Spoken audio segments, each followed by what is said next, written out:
I thought I knew what grief felt like until I stood over my son's closed casket and received a text message that shattered everything I believed about life, death, and the woman I'd welcomed into our family.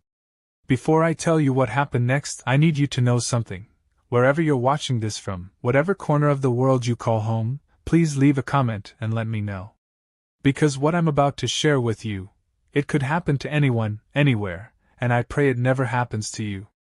If my story resonates with you, if it makes you think twice about the people closest to you, please hit that subscribe button. Not for me, but for every father who's ever loved too deeply, trusted too blindly, and paid the ultimate price for both. My name is Robert James Hartwell, and at 71 years old, I thought I'd seen enough of life to recognize evil when it stared me in the face. I was wrong. Evil, as I learned, doesn't always come with fangs and claws. Sometimes it comes with honey blonde hair, bright blue eyes, and a smile that could melt the coldest heart in winter. That's how Cassandra Nicole Thompson first appeared in my life 6 years ago, clinging to my son Michael's arm at our annual 4th of July barbecue.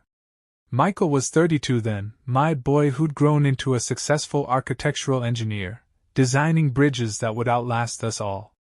He'd always been my gentle giant, 6'3" with his mother's kind eyes and my stubborn streak, but with a heart so pure it sometimes worried me. The world, I'd always told him, wasn't kind to pure hearts. "Dad, I want you to meet someone special," he'd said that day, his voice carrying a nervous excitement I hadn't heard since he was 12 and brought home his first report card with straight A's. "This is Cassie." She stepped forward with the grace of a dancer, extending a perfectly manicured hand that felt delicate as porcelain in my weathered grip. "Mr. Hartwell, Michael has told me so much about you. I've been dying to meet the man who raised such an incredible son." The way she looked at me, with those impossibly blue eyes that seemed to see straight through to my soul, I felt something I hadn't experienced since my wife Eleanor passed 5 years earlier. I felt charmed. Completely, utterly charmed. "Call me Robert, please," I heard myself saying, and I swear I saw something flicker behind those blue eyes. Something that should have been my first warning. Over the next few months, Cassie became a fixture in our lives. She'd show up to Sunday dinners with homemade apple pie that tasted just like Eleanor's, though she swore she'd never seen the recipe. She remembered every story I told about Michael's childhood, laughing at all the right moments, gasping with concern when I mentioned his broken arm at age 8, or his brief rebellious phase at 16. "You did such an amazing job raising him alone after Eleanor passed," she'd say, placing her hand on my arm with just the right amount of pressure. "Michael is lucky to have a father like you." She called me Dad before Michael even proposed. Not Robert, not Mr. Hartwell, but Dad, like it was the most natural thing in the world. And God help me, I loved it. After 5 years of rattling around in that big house alone, hearing someone call me Dad again felt like coming back to life. When Michael announced their engagement 8 months later, I was the first to congratulate them. I walked Cassie down the aisle myself. Her own father had died when she was young, she told us through tears that seemed so genuine I wanted to hold her and promise her she'd never be alone again. The wedding was perfect. Small, intimate, held in the garden behind the house Eleanor and I had bought 40 years ago. Cassie wore Eleanor's wedding dress, which she'd somehow managed to have altered to fit her petite frame perfectly. When I saw her in it, walking toward my son with Eleanor's pearl necklace gleaming at her throat, I had to wipe away tears. She would have loved her, the minister said to me afterward, and I nodded, believing with every fiber of my being that it was true. For 4 years, Cassie was everything I could have hoped for in a daughter-in-law. She remembered my birthday, my favorite coffee, the anniversary of Eleanor's death. She'd show up on that day every year with flowers for Eleanor's grave and a bottle of the whiskey Eleanor used to hide from me in the kitchen cabinet. "I know today is hard for you, Dad," she'd say. "But I want you to know you're not alone. Michael and I are your family now." She had a way of making herself indispensable. When I had my minor heart attack 2 years ago, she was at the hospital before the ambulance had even reached the emergency room. She held my hand while we waited for Michael to arrive from his business trip, whispering prayers I'd never heard before but that somehow comforted me anyway. "Don't you dare leave us, Dad," she'd whispered. "We need you. I need you." When Michael got that promotion and they started talking about buying their own house, Cassie was the one who suggested they move in with me instead. "This house is too big for one person," she'd argued, those blue eyes wide with concern. "And you're not getting any younger, Dad. What if something happens and you're here alone?" Michael had been hesitant. He was always respectful of my independence, but I was the one who insisted. The house had felt like a mausoleum since Eleanor died. Having them there brought it back to life. Cassie filled it with music, laughter, the smell of cooking food. She turned Eleanor's old sewing room into her office, where she worked as a freelance graphic designer. "Is it okay if I change things around a bit?" she'd asked, always so considerate. "I want to make sure you're comfortable with everything." I was more than comfortable. I was happier than I'd been in years. I had my son home, I had a daughter I'd never had, and I was part of a family again. When they started trying for children, Cassie would joke about giving me grandchildren to spoil. "You're going to be the best grandfather," she'd say. "These kids won't know what hit them with all the love you're going to shower on them." But the months turned into years, and no children came. I watched the disappointment shadow both their faces, saw how it strained their marriage in ways they tried to hide from me. Michael would work longer hours, coming home exhausted and quiet. Cassie would disappear into her office for days at a time, emerging only for meals that grew increasingly silent. I tried to help, suggesting counseling, doctors, adoption. But every time I brought it up, Cassie would get that look in her eyes, not sad, exactly, but something colder. "We're fine, Dad," she'd say with that perfect smile that never quite reached her eyes anymore. "Some things just aren't meant to be." The first crack in the facade came 6 months ago. I'd gotten up in the middle of the night for water and heard voices from their bedroom. Not arguing, exactly, but intense conversation in hushed tones. I couldn't make out words, but there was something in the rhythm of it, something urgent and secretive that made me pause at the top of the stairs. Then I heard Michael say my name, and my blood went cold. Not Dad or my father, but Robert, spoken in a tone I'd never heard him use before. A tone that sounded almost calculating. I told myself I was imagining things. Grief and age playing tricks on my mind. But after that night, I started noticing things. Small things. The way Cassie would stop talking when I entered a room. The way she'd intercept the mail before I could see it. The way she'd insist on handling my medications, my doctor's appointments, my financial paperwork. "You do so much for us, Dad," she'd say. "Let me take care of these little things for you." I'd been grateful then. Now, standing in this cemetery with dirt still fresh on a coffin that supposedly contained my son's body, I realized those small things might have been the most important things of all. Because 3 weeks ago, Michael died in a car accident. At least, that's what everyone believes. That's what I believed until 30 minutes ago, when my phone buzzed with a message that changed everything. But I'm getting ahead of myself. Let me tell you how we got here, to this moment where I'm questioning everything I thought I knew about love, family, and the woman who called me Dad. The call came at 2:17 in the morning on a Tuesday. I know the exact time because I was lying awake anyway, staring at the ceiling and wondering why I couldn't shake the feeling that something was wrong. For weeks, I'd been waking up in the middle of the night with this gnawing sensation in my gut, like my body was trying to warn me about something my mind couldn't quite grasp. When the phone rang, slicing through the darkness of my bedroom, I knew before I answered it that my life was about to change forever. "Is this Robert Hartwell?" The voice was professional, detached, the kind of voice that delivers bad news for a living. "Yes. Sir, this is Officer Patricia Martinez with the Highway Patrol. I'm calling about your son, Michael David Hartwell. He's been in an accident." The words hit me like a physical blow. I sat up in bed, my heart hammering against my ribs. "Is he? How bad is it?" There was a pause that lasted exactly long enough for hope to die. Sir, I'm very sorry to inform you that your son was killed in a single-vehicle collision on Highway 89, approximately 15 miles north of Cedar Ridge. The accident occurred around midnight. The phone slipped from my hand and clattered to the floor. I could hear Officer Martinez's voice, tinny and distant, asking if I was still there, but the words felt like they were coming from another universe. My son was dead. My boy, my only child, the last living piece of Eleanor I had left in this world, was gone. I don't remember picking up the phone or finishing the conversation with the officer.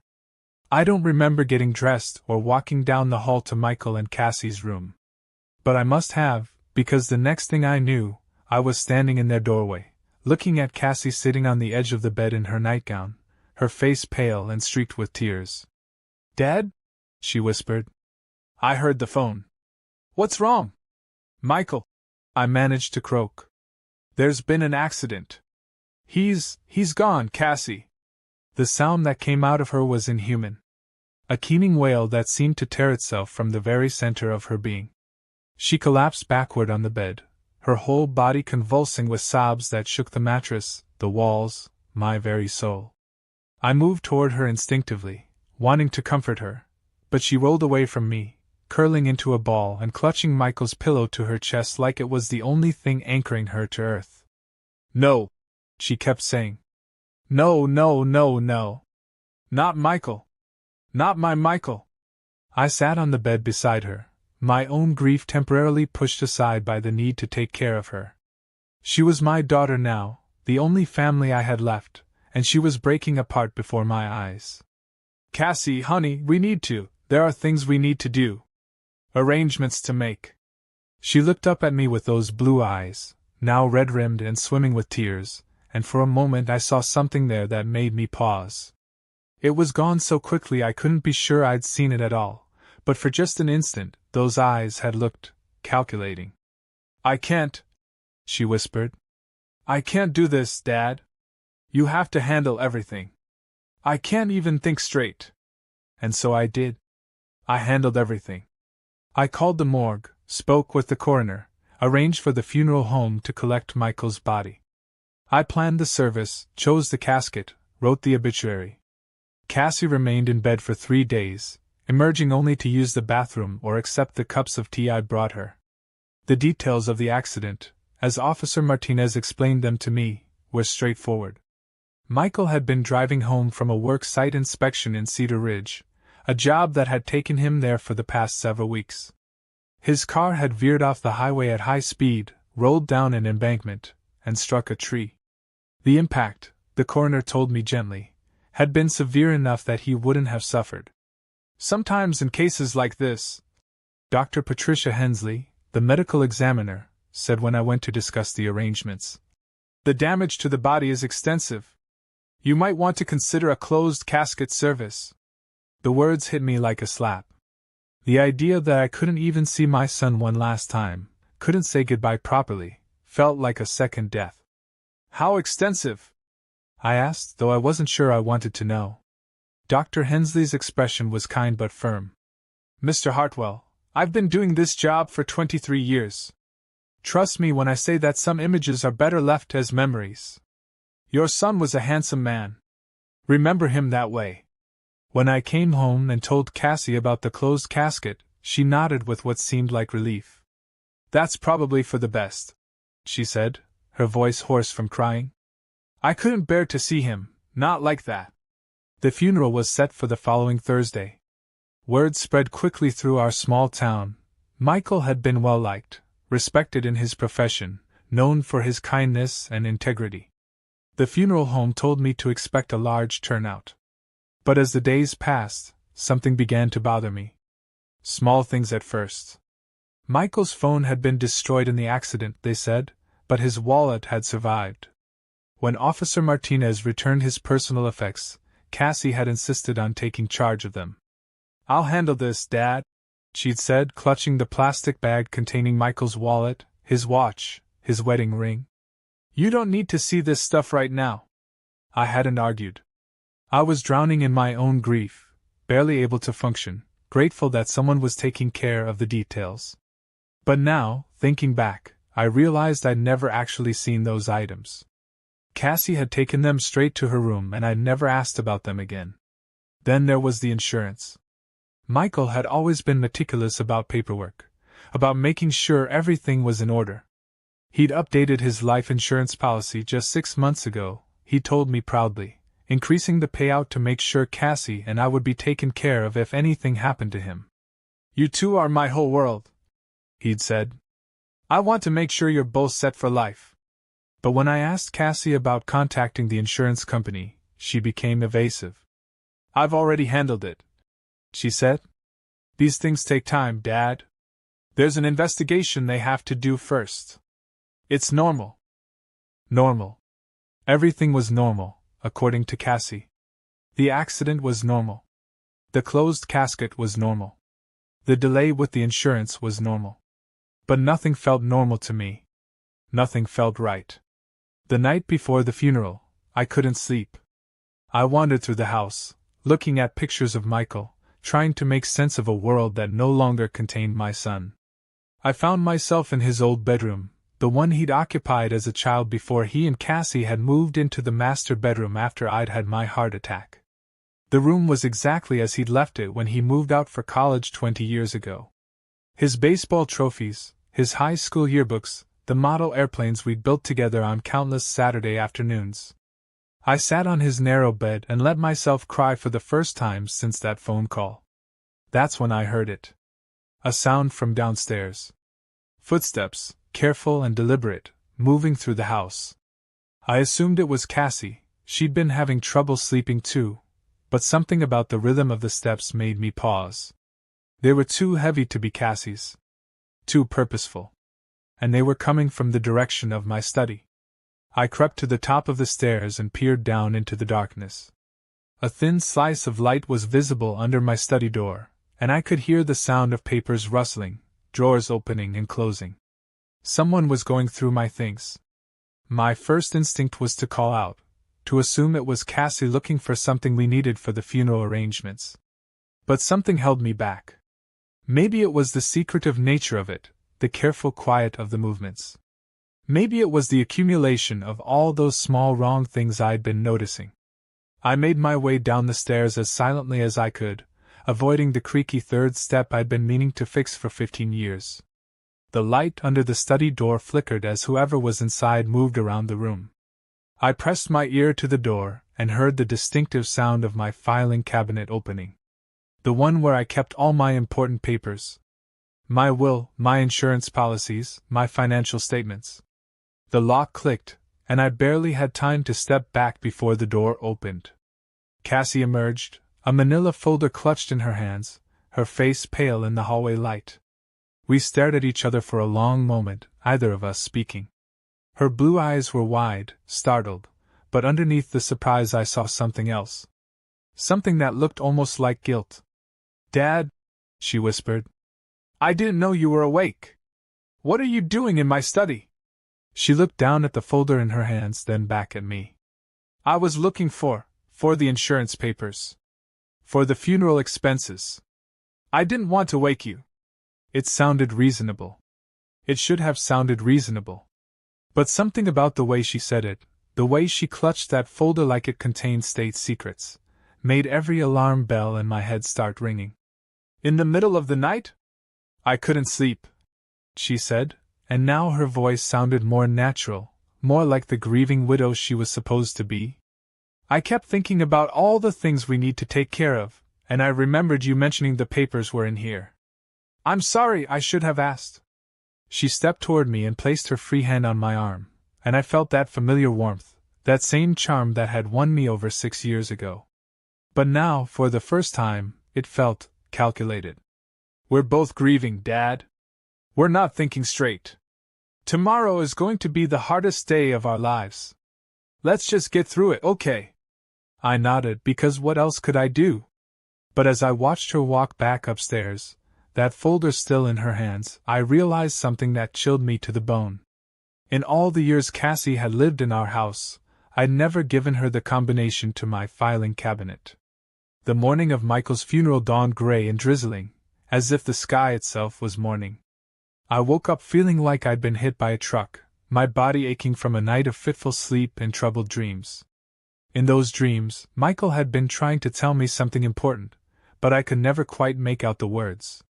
By 7 a.m., people started arriving at the house. Michael's colleagues from the engineering firm, neighbors who'd watched him grow up, friends from high school who'd driven in from out of state. The house filled with the sounds of hushed conversations and the smell of casseroles and coffee cakes that kept appearing on the kitchen counter. Cassie emerged from the bedroom looking devastated but beautiful in a simple black dress that hugged her small frame. She'd done her makeup carefully, managing to look both grief-stricken and elegant. People kept approaching her to offer condolences, and she accepted each embrace with the perfect mixture of gratitude and sorrow. "She's being so strong," I heard Mrs. Henderson from next door whisper to someone. "Poor thing. To lose her husband so young." I watched Cassie work the room, and that's exactly what it felt like, work.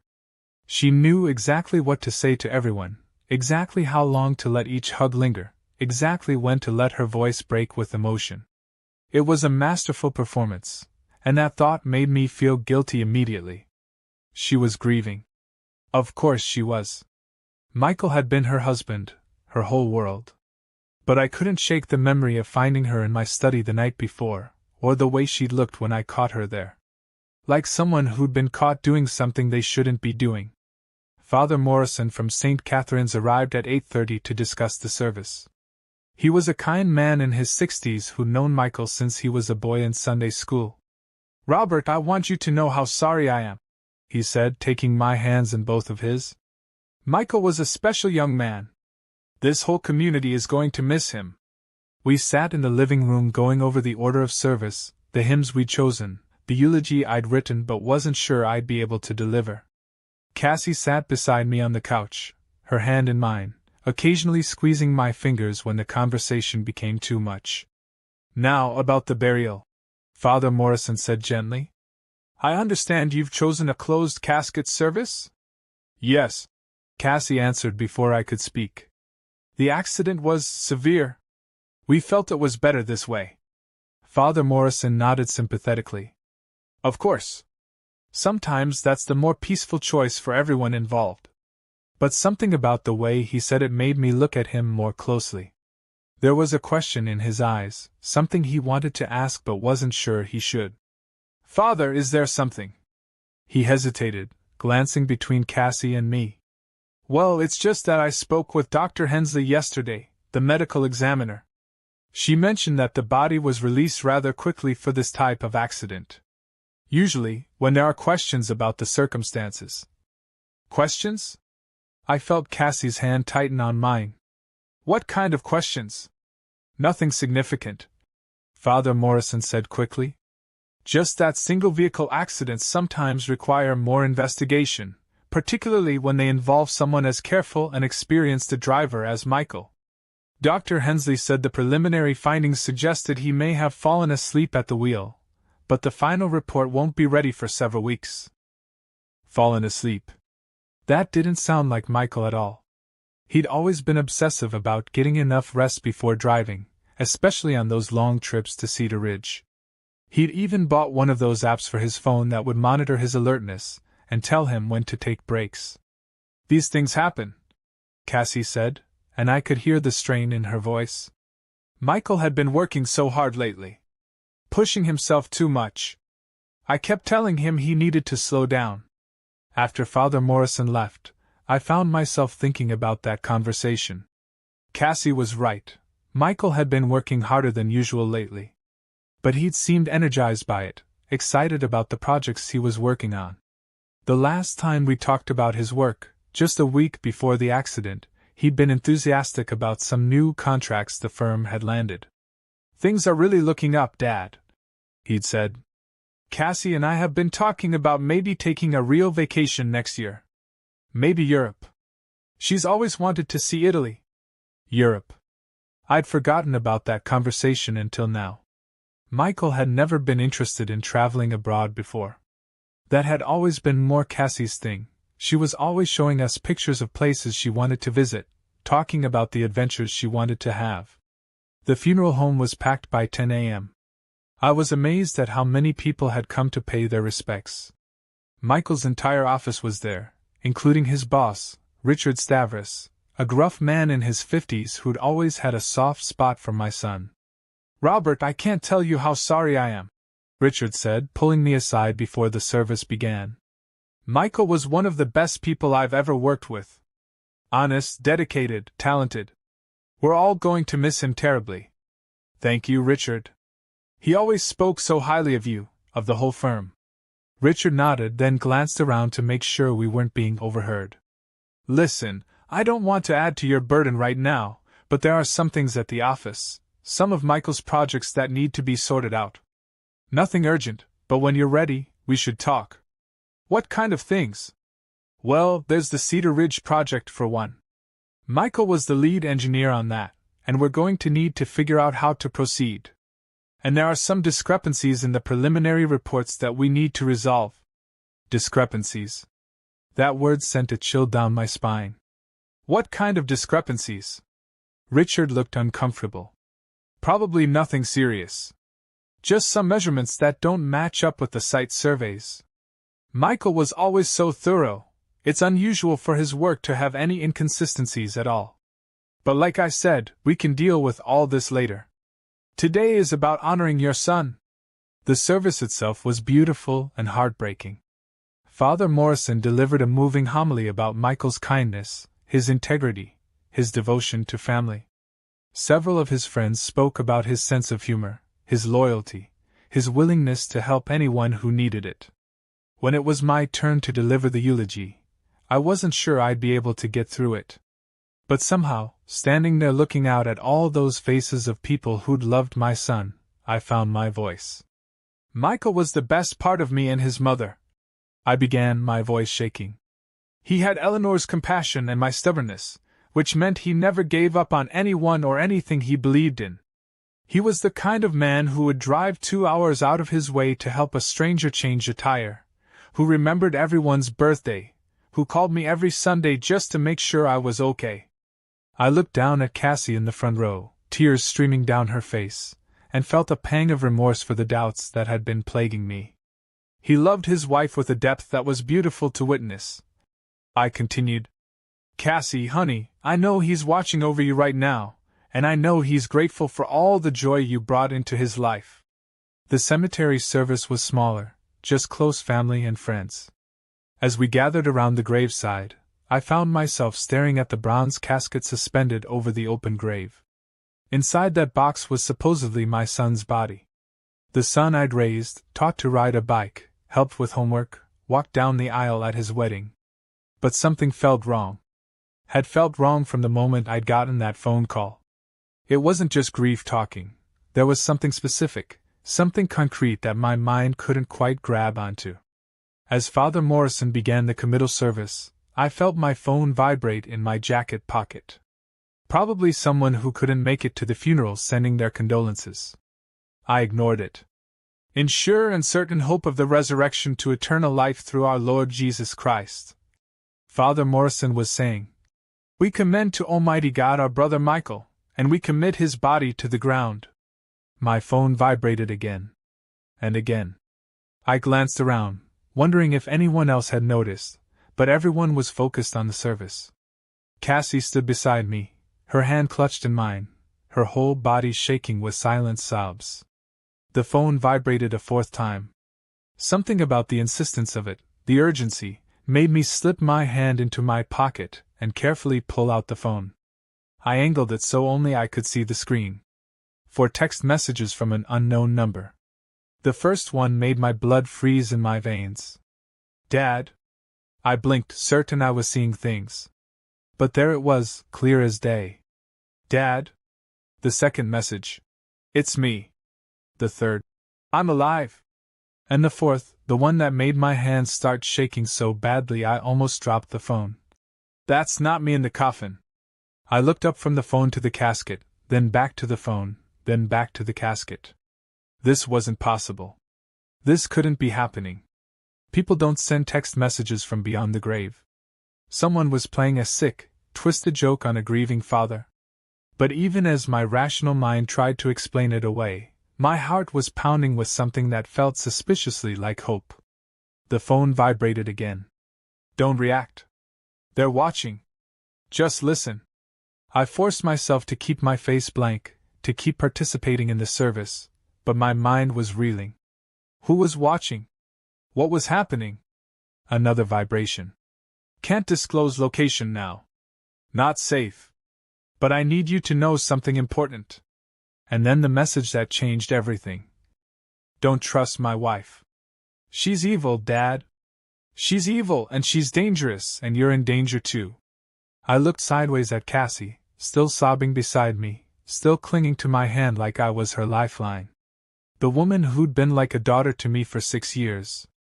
The woman who'd held my hand through my heart attack, who'd made me feel like I had a family again after Eleanor died. Evil. The word seemed impossible, absurd. But as I stood there in that cemetery, listening to Father Morrison commit my son's body to the ground while receiving text messages from someone claiming to be that same son, I realized that nothing in my life had prepared me for this moment. If Michael was alive, then who was in the casket we were about to bury?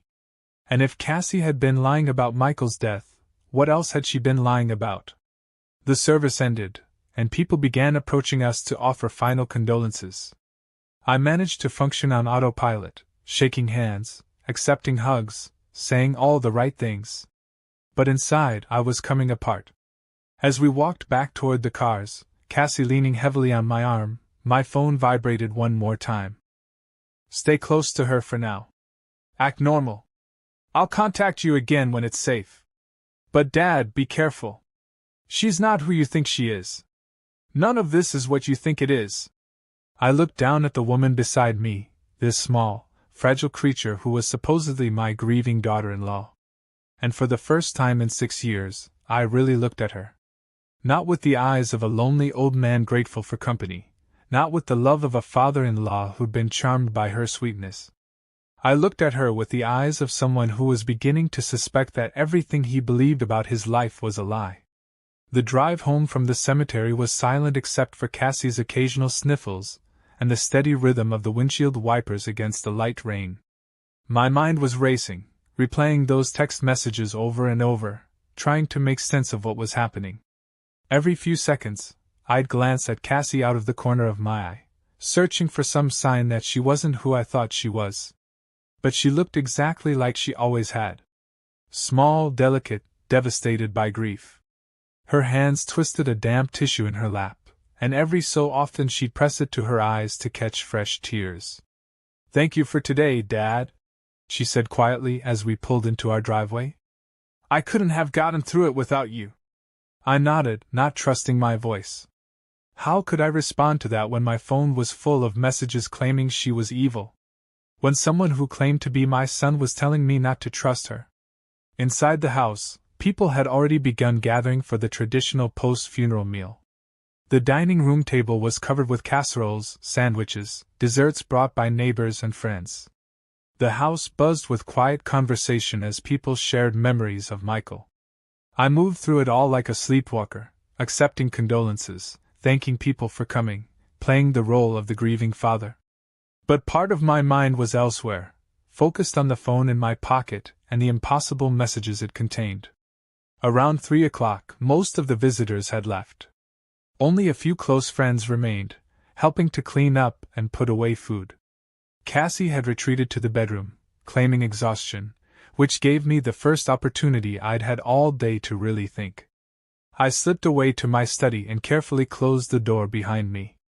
With shaking hands, I pulled out my phone and read through the messages again. They were still there. Still impossible. Still claiming to be from my dead son. I stared at the unknown number they'd come from, trying to work up the courage to call it. What if someone answered? What if it was really Michael's voice on the other end? What if it wasn't? Before I could lose my nerve, I pressed the call button. It went straight to voicemail. A generic automated message saying the mailbox was full. I tried again. Same result. Frustrated, I typed a response. If this is really you, prove it. Tell me something only Michael would know. I hit send and waited. 5 minutes. 10. Nothing. Just as I was beginning to think it really had been some sick joke, my phone buzzed. Remember when I was 8 and broke Mom's favorite vase playing baseball in the living room? I told you it fell off the shelf by itself, but you knew I was lying. Instead of punishing me, you took me to the flower shop and helped me pick out roses to replace the ones that were in the vase. You said Mom would be sadder about the flowers than the vase. We never told her what really happened. My hands started shaking so hard I could barely hold the phone. Nobody else knew that story. Not even Cassie. It was one of those small, private moments between a father and son that had never come up in conversation with anyone else. I typed back with fumbling fingers. Michael? Is it really you? It's me, Dad. I can't tell you where I am or how I survived, not yet. But I need you to understand that Cassie isn't who she seems to be. Everything about our marriage, about the last 6 years, it's all been a lie. A lie. 6 years of what I thought was a happy family, reduced to those 3 simple words. What do you mean? What kind of lie? She married me for money, Dad. For access to your money, specifically. She's been planning this for years. The accident wasn't an accident. I felt like the floor had dropped out from under me. The phone slipped from my numb fingers and clattered onto the desk. I stared at it for a long moment, watching the screen go dark, before picking it up again. That's impossible, I typed. She loves you. She loves both of us. Dad, listen to me carefully. Check your safe. The one behind Mom's portrait in the bedroom. Check it tonight when she's asleep. My blood ran cold. That safe contained everything important: my will, insurance policies, investment documents, the deed to the house. Only 3 people had ever known the combination: me, Eleanor, and Michael. I'd never told Cassie about it. How would she even know about the safe? I told her about it 2 years ago, when we updated our wills. I thought she should know, in case something happened to both of us.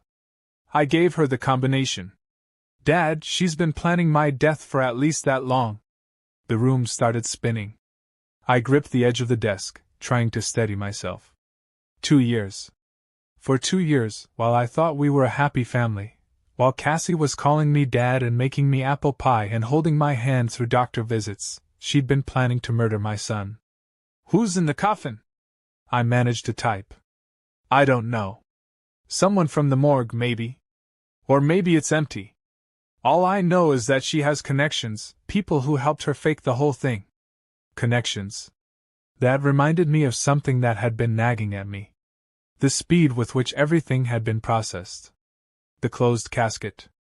Dr. Hensley's quick release of the body. The medical examiner. I typed. Dr. Hensley. Is she involved? I think so. And others. Dad, this is bigger than just Cassie. She's part of something, some kind of organization that targets wealthy older people. They find someone with access, someone the target trusts, and they use them to get close. I thought about the night I'd found Cassie in my study, going through my files. The way she'd insisted on handling all the insurance paperwork. The way she'd taken charge of Michael's personal effects after the accident. She's been stealing from you for months. The next message read. Small amounts at first, transfers you probably didn't notice. But now that I'm supposedly dead, she's going to try to get everything. My hands were shaking so badly I could barely type. What do I do? For now, nothing. Act like you don't know anything. She can't suspect that I'm alive or that you know the truth. I'm working on gathering evidence, but I need more time. Evidence of what? Everything. The insurance fraud, the identity theft, the murder plot. There are other families, Dad. Other people she's done this to. We're going to stop her, but you have to be careful. If she suspects anything. The message trailed off, leaving me to imagine what might happen if Cassie realized her plan was falling apart. I heard footsteps in the hallway and quickly closed the messaging app, sliding the phone into my pocket just as someone knocked on the study door. Dad? Cassie's voice, soft and concerned. Are you okay? You've been in there for a while. I took a deep breath, trying to compose myself. Come in. She opened the door and peered in, her face creased with worry. I was getting concerned. You haven't eaten anything all day. Looking at her now, knowing what I knew, I tried to see the evil that Michael claimed was there. But she still looked like the same Cassie who'd been part of our family for 6 years. Tired, grieving, genuinely worried about me. How could someone fake that level of concern? That depth of apparent emotion? I'm just tired, I said. It's been a long day. She stepped into the room and closed the door behind her. Dad, there's something we need to talk about. My heart started pounding. Did she know somehow? Had she seen the messages? What about? She sat down in the chair across from my desk, the same chair she'd sat in countless times over the years when we'd had family discussions or when she needed advice about something. About what happens now, she said quietly. With Michael gone, we need to figure out our living situation. The finances. Everything's going to change. I forced myself to remain calm. What do you mean? Well, I know you and Michael had talked about what would happen if something happened to one of us. But now that he's gone, I need to know where I stand. This is your house, your life. I don't want to be a burden. It sounded so reasonable, so considerate. The perfect grieving widow, worried about being a burden on her elderly father-in-law. If I hadn't read those text messages, I would have been touched by her concern. You're not a burden, Cassie. Your family. This is your home too. She smiled, but it didn't reach her eyes. That's very sweet of you to say. But legally, I know things are complicated. Michael mentioned that most of your assets are in a trust, with specific instructions about beneficiaries. Michael had never mentioned any such thing to her, because there was no trust. All my assets were in my name alone, with Michael as the sole beneficiary in my will. The will that was sitting in the safe behind Eleanor's portrait, the safe that Cassie apparently had access to. I'm not sure what Michael told you about my finances, I said carefully. Oh, just general things. He was always worried about making sure I'd be taken care of if something happened to him. He mentioned that you'd made provisions, but he was never specific about the details. Provisions. Michael would never have used that word. He would have said, Dad's got money set aside, or Dad's going to make sure you're okay. Provisions was a word someone would use if they'd been reading legal documents. Well, you don't need to worry about any of that right now, I said. We've both been through enough today. She nodded and stood up. You're right. I guess I'm trying to focus on practical things because the emotional stuff is too much to handle. After she left, I sat in my study for another hour, trying to process everything. My son was alive. My daughter-in-law was apparently a criminal who'd been planning to murder him for money. Everything I'd believed about my life for the past 6 years was a lie. But the hardest part wasn't even the betrayal. It was the realization of how completely I'd been fooled. I'd prided myself on being a good judge of character, on being able to see through people's facades. But Cassie had played me perfectly from the very first day. The way she'd looked at me with those blue eyes and made me feel important again. The way she'd called me Dad and made me feel like I had a family. The way she'd been there for me during my heart attack, holding my hand and whispering prayers. All of it calculated. All of it fake. That night, I lay in bed waiting for the house to go quiet. Around midnight, I heard Cassie's bedroom door close and the sound of her settling in for the night. I waited another hour to be sure, then crept out of bed and made my way to the master bedroom that had once belonged to Eleanor and me. The portrait of Eleanor hung on the wall beside the bed, just as it had for the past 15 years. Behind it was the wall safe that contained the most important documents of my life. With shaking fingers, I entered the combination. The safe opened with a soft click. Even in the darkness, I could see that something was wrong. The neat stacks of papers I'd left there were disheveled, clearly having been rifled through recently. I pulled everything out and carried it back to my study, where I could examine it under the desk lamp. My will was there, but it had been photocopied. I could see the faint lines where the pages had been pressed against a copier glass. My insurance policies, the same thing. The deed to the house, my investment statements, even Eleanor's jewelry appraisal from when we'd had it valued for insurance purposes. Everything had been copied. But it was what I found at the bottom of the pile that made my blood run cold. Documents I'd never seen before, typed on official-looking letterhead. A life insurance policy in Michael's name, with Cassie as the beneficiary. For $2 million. A copy of what appeared to be a new will, supposedly signed by me, leaving everything to Cassie in the event of Michael's death. And most disturbing of all, a medical power of attorney document, giving Cassie the right to make all medical decisions for me if I became incapacitated. All of the signatures looked like mine. All of the documents were dated within the past 6 months. I'd never signed any of them. As I sat there staring at those forged documents, understanding began to dawn. This hadn't been a simple murder plot. It had been something much more sophisticated, much more long-term. Cassie hadn't just been planning to kill Michael and inherit his assets. She'd been planning to kill Michael, then wait for me to die naturally, inheriting everything through the forged will. And if I didn't die naturally fast enough, she had medical power of attorney to help the process along. My phone buzzed. Another message. "Did you check the safe?" "Yes," I typed back. "She's been copying everything. There are forged documents." "I know. Dad, listen to me carefully. You're in immediate danger now. With me supposedly dead, you're the only thing standing between her and all that money. She's going to try to kill you too." The words hit me like a physical blow. Kill me too. The woman who'd been calling me Dad for 6 years, who'd made me feel like I had a daughter again, was planning to murder me. "How long do I have?" "Not long. Maybe days, maybe weeks. She'll try to make it look natural, a heart attack, a fall, something that won't raise suspicions. Especially now, when everyone will think you're overcome with grief about losing me." I thought about my medications, which Cassie had been handling for months. The way she always brought me my coffee in the morning, my evening tea. The way she'd been so concerned about my health, so insistent on coming to all my doctor appointments. How easy would it be to slip something into my coffee? To adjust my heart medication just slightly, just enough to cause the kind of natural death that no one would question in a grieving 71-year-old man. "What do I do?" I typed. "We're going to catch her. But first, we need to make sure you're safe. Can you get away for a few days? Visit someone, maybe? Tell her you need some time alone to grieve?" I thought about it.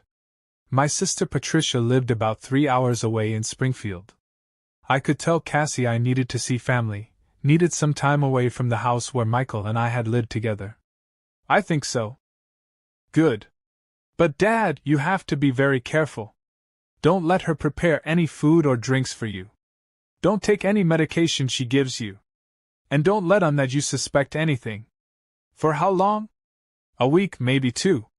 I'm working with some people who are going to help us gather the evidence we need to put her away forever.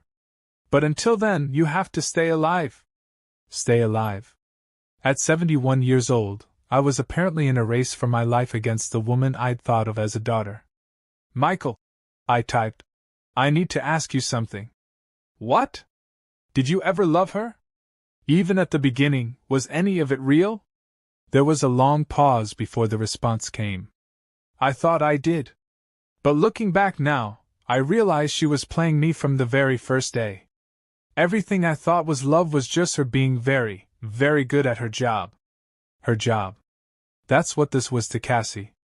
Not a marriage, not a family, not a life. Just a job. A long-term con that had taken 6 years to set up, and was now ready to pay off.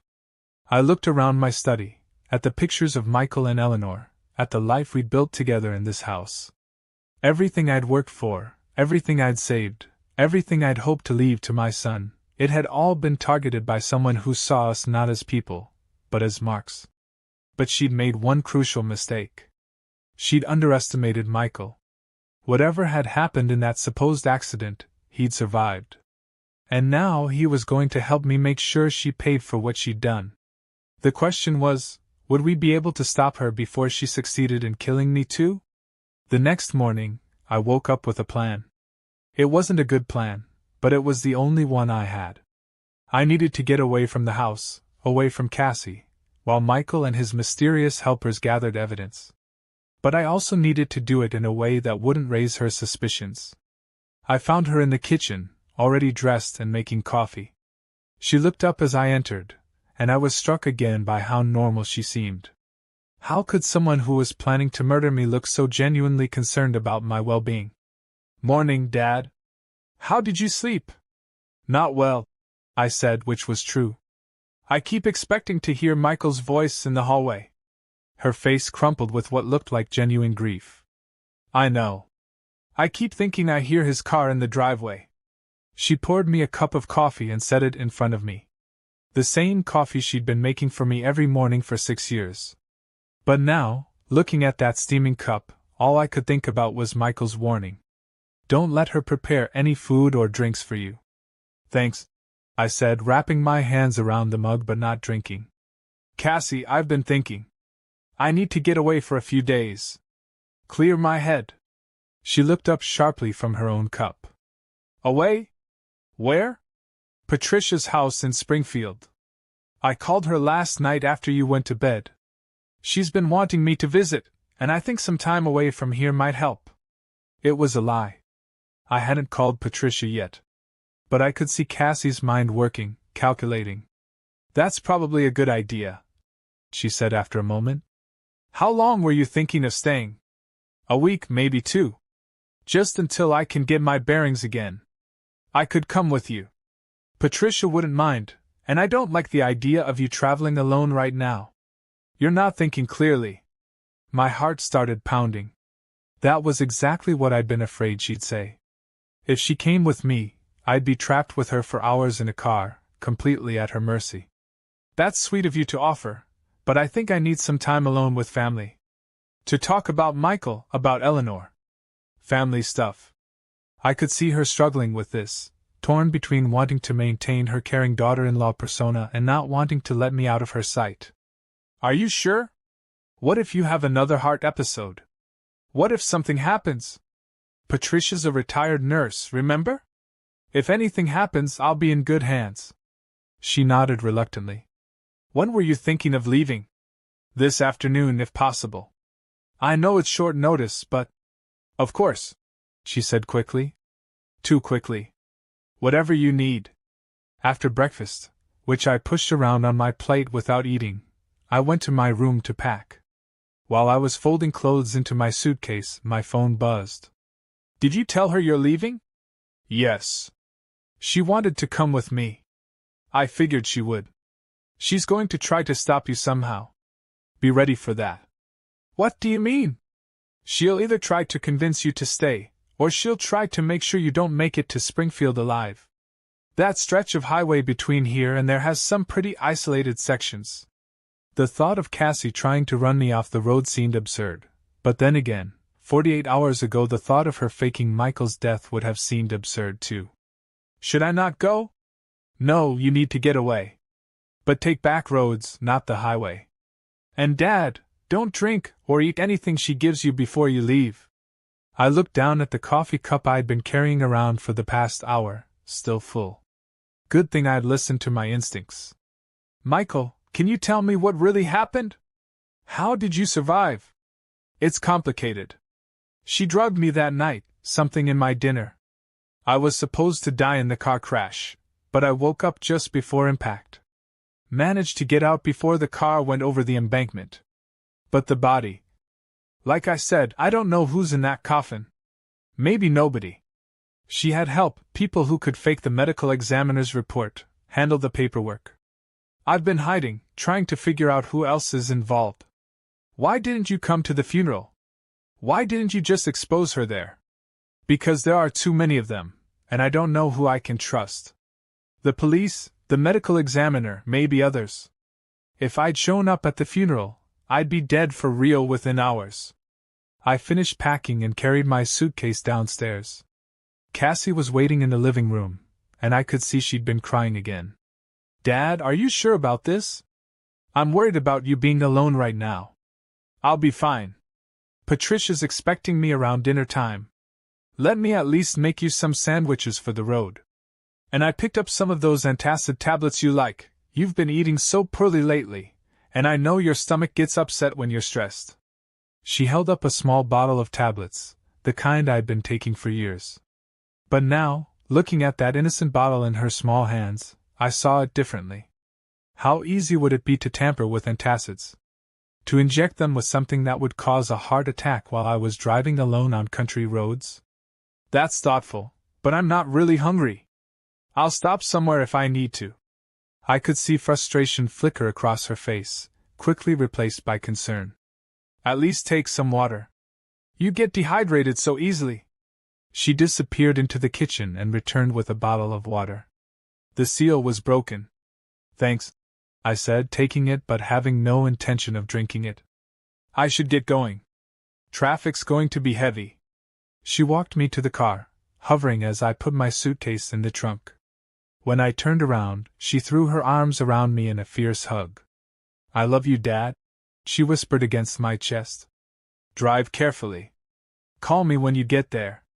Standing there with her arms around me, feeling her small body shaking with what seemed like genuine emotion, I felt a moment of doubt. Could Michael be wrong? Could this all be some terrible misunderstanding?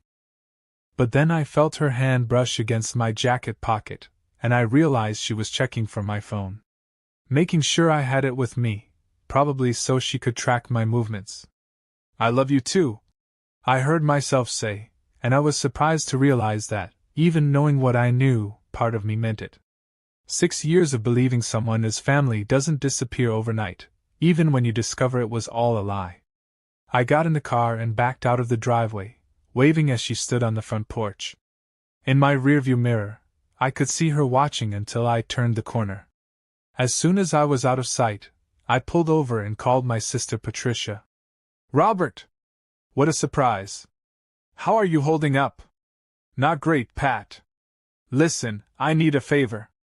Can I come stay with you for a week or two? Of course. You don't even need to ask. When were you thinking of coming? Actually, I'm already on my way. I should be there around 6. Perfect. I'll make up the guest room. Robert, are you okay? You sound strange. How could I explain that my daughter-in-law was trying to kill me and my supposedly dead son was texting me warnings from beyond the grave? It's been a rough few days. I'll explain when I get there. I hung up and immediately typed a message to Michael. I'm on my way. Took back roads like you suggested. Good. Dad, there's something else you need to know. I've been in contact with an FBI agent who specializes in this kind of fraud. Her name is Agent Sarah Chin. She's going to meet with you tomorrow. The FBI? This was bigger than I'd imagined. How long has this been going on? Years. Maybe decades. They target people like you, widowed, wealthy, lonely. They send in someone like Cassie to get close, gain trust, then slowly extract money before staging a tragedy that leaves them as beneficiaries. I thought about all the small things I'd noticed over the years but dismissed. The way Cassie had seemed to know exactly what to say to charm me from the very first meeting. The way she'd inserted herself into our lives so smoothly, so naturally. The way she'd gradually taken over handling more and more of the practical aspects of our daily life. How many other families? Agent Chin will have more details, but at least a dozen that they know of. Probably more that haven't been discovered yet. A dozen families. A dozen lonely people who thought they'd found love, companionship, a new family member, only to discover they'd been targeted by predators. The drive to Springfield usually took 3 hours, but taking back roads stretched it to nearly 5. I stopped twice at gas stations to use the bathroom and check my phone, half expecting to see messages from Cassie asking about my progress.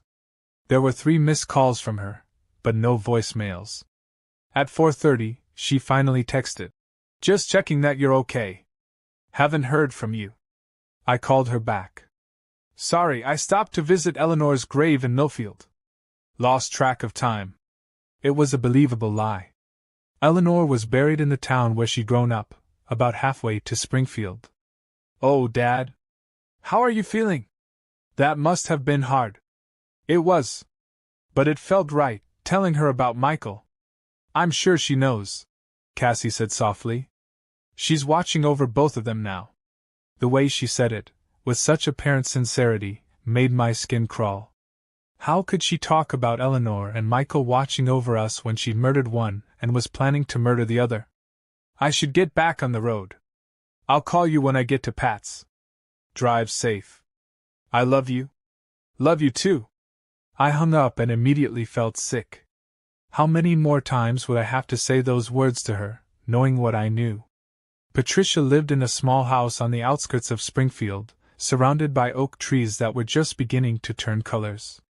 She was waiting on the front porch when I pulled into her driveway, and the sight of her familiar face, so much like Eleanor's, made me realize how desperately I needed to be around people I could trust. You look terrible, she said, pulling me into a hug. Thanks for the honesty. Come on, let's get you inside. I made pot roast, your favorite. Over dinner, I told her everything. About the text messages, about discovering Michael was alive, about realizing that Cassie had been planning to kill both of us. Patricia listened without interrupting, her face growing more and more grave. My God, Robert! Are you sure about all this? I showed her the text messages, the forged documents I'd photographed. By the time I finished, her face was pale. We need to call the police. Michael says some of them might be involved. We can't trust anyone local. Then what do we do? Wait for the FBI agent. Try to stay alive long enough to help them build a case. That night, lying in Patricia's guest bed, I kept thinking about something Michael had said. This had been going on for years, maybe decades.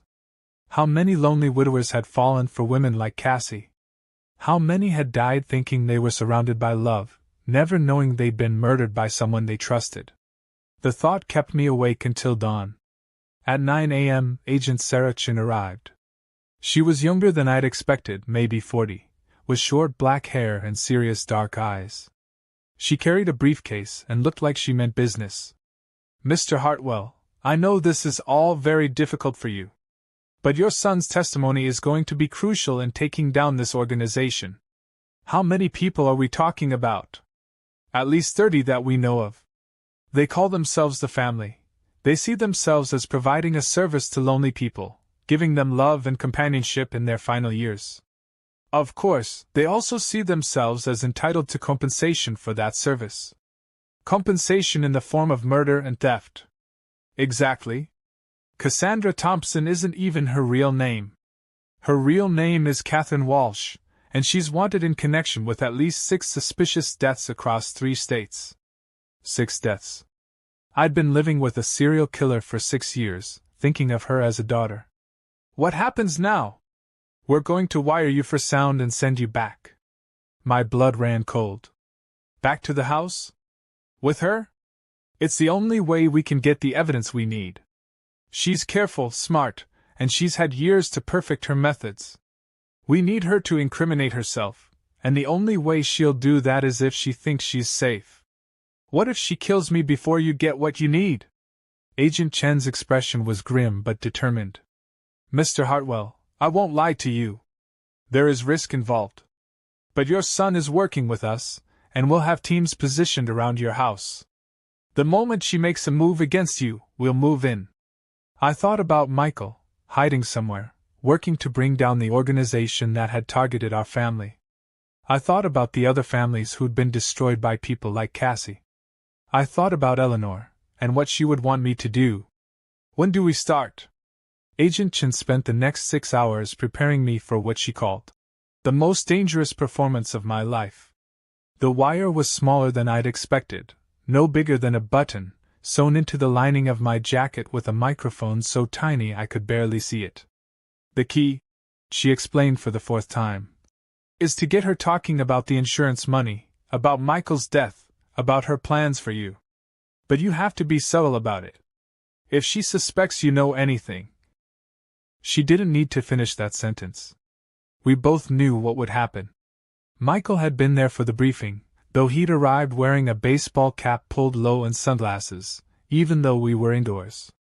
Seeing him alive, hearing his voice, touching his hand, it was like resurrection and nightmare all at once. Dad, I know this is asking a lot, he'd said. But she has to be stopped. Not just for us, but for all the other families she's going to target. How many more are there like her? Agent Chen consulted her notes. We've identified at least 12 active operatives. They work in cells, usually covering different geographic regions. Cassie, Catherine, is one of their most successful. She's been doing this for almost 15 years. 15 years. I thought she was 28 when Michael brought her home. She'd actually been at least 33, possibly older. Even her age had been a lie. What's her real background? Catherine Walsh grew up in foster care in Michigan. No family, no close relationships, which made her perfect for this kind of work. She can disappear and reinvent herself whenever she needs to. It was almost 6 p.m. when Agent Chen decided I was ready. Patricia hugged me goodbye at the door, tears streaming down her face. You call me the moment this is over, she said. The very moment. I will. The drive home felt like driving to my own execution. Every mile brought me closer to the woman who'd been planning to kill me, who'd already tried to kill my son. But it also brought me closer to justice for all the families she'd destroyed. Cassie's car was in the driveway when I arrived, along with another vehicle I didn't recognize, a blue sedan that looked like it could belong to anyone. I sat in my car for a moment, steadying my nerves. Somewhere in the darkness around my house, FBI agents were positioned, watching, waiting. Michael was nearby too, though I didn't know where. The front door opened before I reached it. Cassie stood there backlit by the warm glow of the living room lamps, looking like the perfect picture of a relieved wife. Dad! Thank God you're home. I was starting to worry. She threw her arms around me, and I forced myself to hug her back. Over her shoulder, I could see a man sitting in the living room, tall, dark-haired, maybe 40 years old. We have a visitor, she said, pulling back. This is David Morrison, from Michael's insurance company. He came by to discuss the policy. Insurance company. At 9 p.m. on a Saturday night. The man stood as we approached, extending his hand with a smile that didn't reach his eyes. Mr. Hartwell, I'm so sorry for your loss. Michael spoke about you often. His handshake was firm, professional, but something about his eyes reminded me of Cassie's, too calculating, too aware. Thank you. I'm sorry, but I wasn't expecting anyone this evening. I'm quite tired from the drive. Of course, Morrison said smoothly. I apologize for the late hour, but there are some time-sensitive issues with Michael's policy that need to be addressed. We sat down in the living room, and I noticed that Morrison had positioned himself between me and the front door. Cassie sat beside me on the couch, close enough that I could smell her familiar perfume. What kind of issues? I asked. Morrison opened a briefcase and pulled out several documents. Well, there are questions about the circumstances of the accident. When someone dies in a single-vehicle crash with no witnesses, insurance companies have to be very thorough in their investigation. What does that mean, exactly? It means they're suggesting that Michael might have committed suicide, Cassie said, her voice breaking slightly. Can you imagine? After everything we'd been through, everything we were planning for the future. Morrison nodded sympathetically. Unfortunately, it's a standard concern in these cases. However, there are ways to expedite the process if we can establish certain facts about Michael's mental state, his financial situation, his relationships. I could feel the wire against my chest, recording every word. This was it. They were about to lay out their plan for me. What kind of facts? I asked. Well, for instance, if we could show that Michael had been under financial stress, that could support the accident theory rather than suicide. Insurance companies are much more likely to pay out quickly if they believe it was accidental death. Financial stress. I almost laughed. Michael had been doing better than ever financially. His firm was thriving, he'd just gotten a raise, and he'd never been careless with money. Michael wasn't having financial problems, I said carefully. Well, that's the thing, Morrison continued. There are some discrepancies in his recent financial records that suggest otherwise. Large withdrawals, unusual transfers, some suspicious activity. Suspicious activity that Cassie had probably orchestrated while she was stealing from both of us. I don't understand. Cassie leaned forward, placing her hand on my arm. Dad, there are some things about Michael's finances that we never told you. We didn't want you to worry. Here it comes, I thought. The setup. What kind of things? He'd been gambling, she said, her voice full of apparent shame and sorrow. Online poker, sports betting.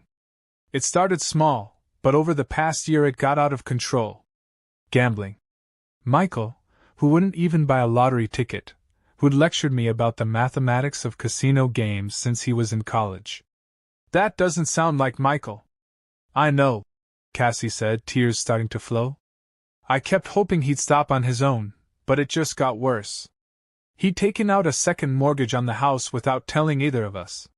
He owed money to some very dangerous people. Morrison nodded gravely. Which is why the insurance company is concerned about suicide. If Michael felt trapped, if he thought death was the only way out. But he didn't kill himself, I said firmly. The police said it was an accident. The police report is preliminary, Morrison said. But if we can show that Michael's death was actually connected to his gambling debts, if someone else was involved, then it becomes a matter of accidental death, or even homicide. Either way, the insurance pays out immediately. I could see where this was heading now. They were going to claim that Michael had been murdered by loan sharks or bookies he owed money to. It would explain his death, justify the insurance payout, and give them a believable story that would hold up under investigation. You think someone killed him? It's possible, Morrison said. These gambling rings don't mess around. When someone owes as much as Michael did. How much did he owe? Cassie and Morrison exchanged a glance. Almost $200,000. She whispered. $200,000. The number hung in the air between us like a death sentence. I forced myself to look shocked, devastated, when in reality I was thinking about how elaborate this lie was, how many layers they built into their story. I had no idea, I said quietly. We didn't want to burden you, Cassie said, reaching for my hand. Michael was so ashamed. He kept saying he was going to fix it, that he just needed one big win to get even. The thing is, Morrison continued, if we can prove that Michael's death was connected to these debts, the insurance company will pay out the full $2 million immediately. No investigation, no delays. $2 million. Michael had mentioned a $2 million policy in his texts, one of the forged documents I'd found in my safe. But there's a complication, Morrison said, his voice becoming more serious. The policy lists both Cassie and you, Mr. Hartwell, as beneficiaries. Which means both of you would need to agree to pursue this angle. What do you mean? Cassie squeezed my hand tighter. What David is saying is that if we work together on this, if we present a united front to the insurance company, we can get the money quickly and put this whole nightmare behind us. I could hear the wire recording everything, capturing their plan in detail. But I needed more. I needed them to be explicit about what they were really asking me to do. I still don't understand what you need from me. Morrison leaned forward. We need you to sign some documents. Affidavits stating that you were aware of Michael's gambling problems, that you noticed changes in his behavior, that you believe his death was connected to his debts. Affidavits that would be lies. Documents that would help them commit insurance fraud on a massive scale. But I didn't know about any gambling problems. Of course not, Cassie said quickly. But looking back, there were signs, weren't there? The way he'd been working late so often. The phone calls he'd take in private. The times he seemed distracted, worried about something. She was good. Taking normal behaviors that could be interpreted any number of ways and spinning them into evidence of a gambling addiction that had never existed. I suppose there were some changes, I said carefully. Morrison pulled more documents from his briefcase. These affidavits just formalize what you've observed. Nothing more than that. I pretended to read through the papers, though my hands were shaking too much to focus on the words. This seems like a lot to process right now. Can I think about it overnight? I could see frustration flicker across both their faces before being quickly masked. Of course, Morrison said. But Mr. Hartwell, I have to be honest with you. Every day we delay gives the insurance company more time to build their case for suicide. If we're going to do this, we need to do it quickly. How quickly? Ideally, we'd file everything Monday morning. That gives us the weekend to get all our ducks in a row. Monday morning. 2 days from now. Which meant I probably had 2 days to live if I didn't sign their documents. Can I ask you something, David? I said, looking directly at Morrison. How long have you been working for Michael's insurance company? About 3 years, he said without hesitation. And you handle a lot of cases like this? Unfortunately, yes. Gambling addiction is more common than most people realize, especially among successful professionals. The shame of it drives people to desperate measures. He was smooth, I had to give him that. But something about the way he spoke, the familiarity with which he and Cassie interacted, made me think they'd worked together before. Cassie, I said, turning to look at her directly, when did you first suspect Michael had a gambling problem? She looked down at her hands, the picture of a grieving wife struggling with painful memories. I think I knew something was wrong about 6 months ago. He'd get these phone calls that would make him go pale. He started being secretive about his computer, about his phone. 6 months ago. Right around the time Michael had said she'd started planning his death. Did you ever try to get him help? I tried to bring it up a few times, but he'd get so angry. He'd accuse me of not trusting him, of trying to control him. It became a source of real tension between us. More lies, delivered with such apparent sincerity that if I hadn't known better, I would have believed every word. Morrison closed his briefcase and stood up. I'll leave these documents with you to review, Mr. Hartwell. But please, think seriously about what I've told you. This is the best chance we have of getting justice for Michael and financial security for both of you. After he left, Cassie and I sat in the living room in awkward silence. I could feel her watching me, trying to gauge my reaction to everything we'd just heard. Dad, are you okay? I know this is a lot to take in. I'm just trying to understand how I could have missed all this. How could I not have known my own son was in trouble? She moved closer to me on the couch. Don't blame yourself. Michael was good at hiding things when he wanted to. And you've had your own health issues to worry about. Health issues. Another reminder of how vulnerable I was supposed to be. I keep thinking there must have been signs I missed. There were, she said gently. But you couldn't have known what they meant. The important thing now is that we handle this right. That we make sure Michael didn't die for nothing. What do you mean? If we can get this insurance money, we can use it to help other families who are dealing with gambling addiction. We can make something positive come out of this tragedy. The way she said it, with such apparent nobility and purpose, made my skin crawl. She was already spending the money she was planning to steal, already crafting the narrative that would make her feel better about the people she'd murdered. That's a beautiful thought, I said. We could set up a foundation, maybe. The Michael Hartwell Foundation for Gambling Addiction Recovery. Wouldn't that be a wonderful way to honor his memory? A foundation. Named after the son she tried to kill, funded with money stolen through insurance fraud. The audacity of it was breathtaking. I should probably get some sleep, I said, standing up. This has been a lot to process. Of course. But Dad? She stood up too, looking up at me with those blue eyes that had fooled me for so many years. I hope you'll seriously consider what David said. This is our chance to turn something terrible into something meaningful. I nodded and headed upstairs, every step feeling like I was walking deeper into a trap. In my bedroom, I carefully removed the wire and hid it in my dresser drawer, then sat on the edge of the bed and tried to process everything I'd just experienced. They weren't just planning to kill me for the inheritance. They were planning to commit massive insurance fraud first, using forged documents to claim that Michael had been murdered by loan sharks over gambling debts that had never existed. The $2 million payout would be split between Cassie and Morrison, and then I'd die in some tragic accident that would leave Cassie as my sole heir. It was brilliant in its complexity, and horrifying in its callousness. My phone buzzed with a text from Michael. How did it go?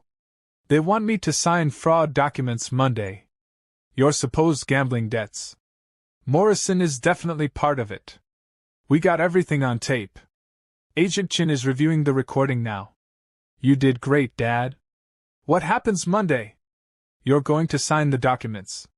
My blood went cold. What? It's the only way to catch them in the act. We need evidence of the actual fraud being committed, not just the planning stages. But if I sign those papers, you'll be wearing a wire again. The moment you sign, Agent Chen's team will move in. It'll all be over. All be over. One way or another, Monday would determine whether I lived or died. I lay awake most of that night, thinking about the past 6 years. How completely Cassie had fooled me. How expertly she'd played the role of grieving daughter-in-law, caring family member, concerned caregiver. But more than that, I thought about all the other families she'd destroyed. The other lonely widowers who'd welcomed her into their homes, trusted her with their hearts, their money, their lives. How many Michael Hartwells were buried in cemeteries across the country, their deaths blamed on accidents or natural causes, while women like Cassie walked away with their inheritances. Sunday passed in a blur of forced normalcy. Cassie made breakfast, though I found excuses not to eat it. She suggested we visit Michael's grave, which we did, standing side by side over the headstone that marked an empty grave, while she wept convincingly for the husband she tried to murder. I miss him so much, she whispered, clinging to my arm. Some days I can't believe he's really gone. Standing there, watching her performance, I felt something I hadn't expected. Not anger, exactly, but a kind of cold determination. She'd taken 6 years of my life. She tried to take my son's life. And she was planning to take mine. But tomorrow, if everything went according to plan, it would all be over. That evening, as we sat in the living room watching television, Cassie brought up the insurance documents again. Have you had a chance to think about what David said? I have. And? I looked at her, really looked at her, trying to see past the facade to the predator underneath. I think Michael would want us to do whatever it takes to get justice for him. Her face lit up with what looked like relief and gratitude. I'm so glad you feel that way. This has been such a nightmare, but at least now we can start to put it behind us. Put it behind us. If everything went according to her plan, I'd be dead within weeks, and she'd be somewhere else entirely, probably already working on her next victim. When is David coming back? 10 a.m. tomorrow. He'll bring everything we need to sign, and then we can file it all with the insurance company immediately. 10 a.m. In 15 hours, this would all be over. Cassie, I said, and something in my voice made her look at me more carefully. Can I ask you something? Of course. Did you ever really love Michael? Even at the beginning? She was quiet for a long moment, and for the first time since I'd known her, her mask seemed to slip slightly. I caught a glimpse of something cold and calculating behind those blue eyes.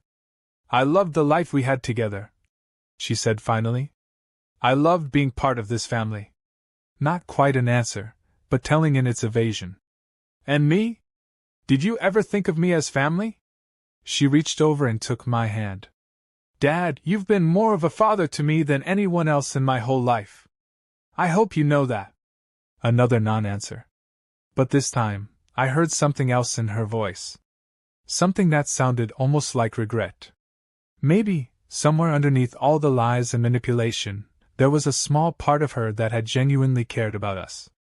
Maybe she'd spent so long pretending to be part of our family that she'd occasionally forgotten it wasn't real. But it didn't matter now. Whatever small spark of humanity might still exist in Catherine Walsh had been overwhelmed by years of predatory behavior. She was going to kill me, just like she tried to kill Michael, just like she'd probably killed at least 6 other people. Tomorrow, one way or another, it would end. That night I barely slept.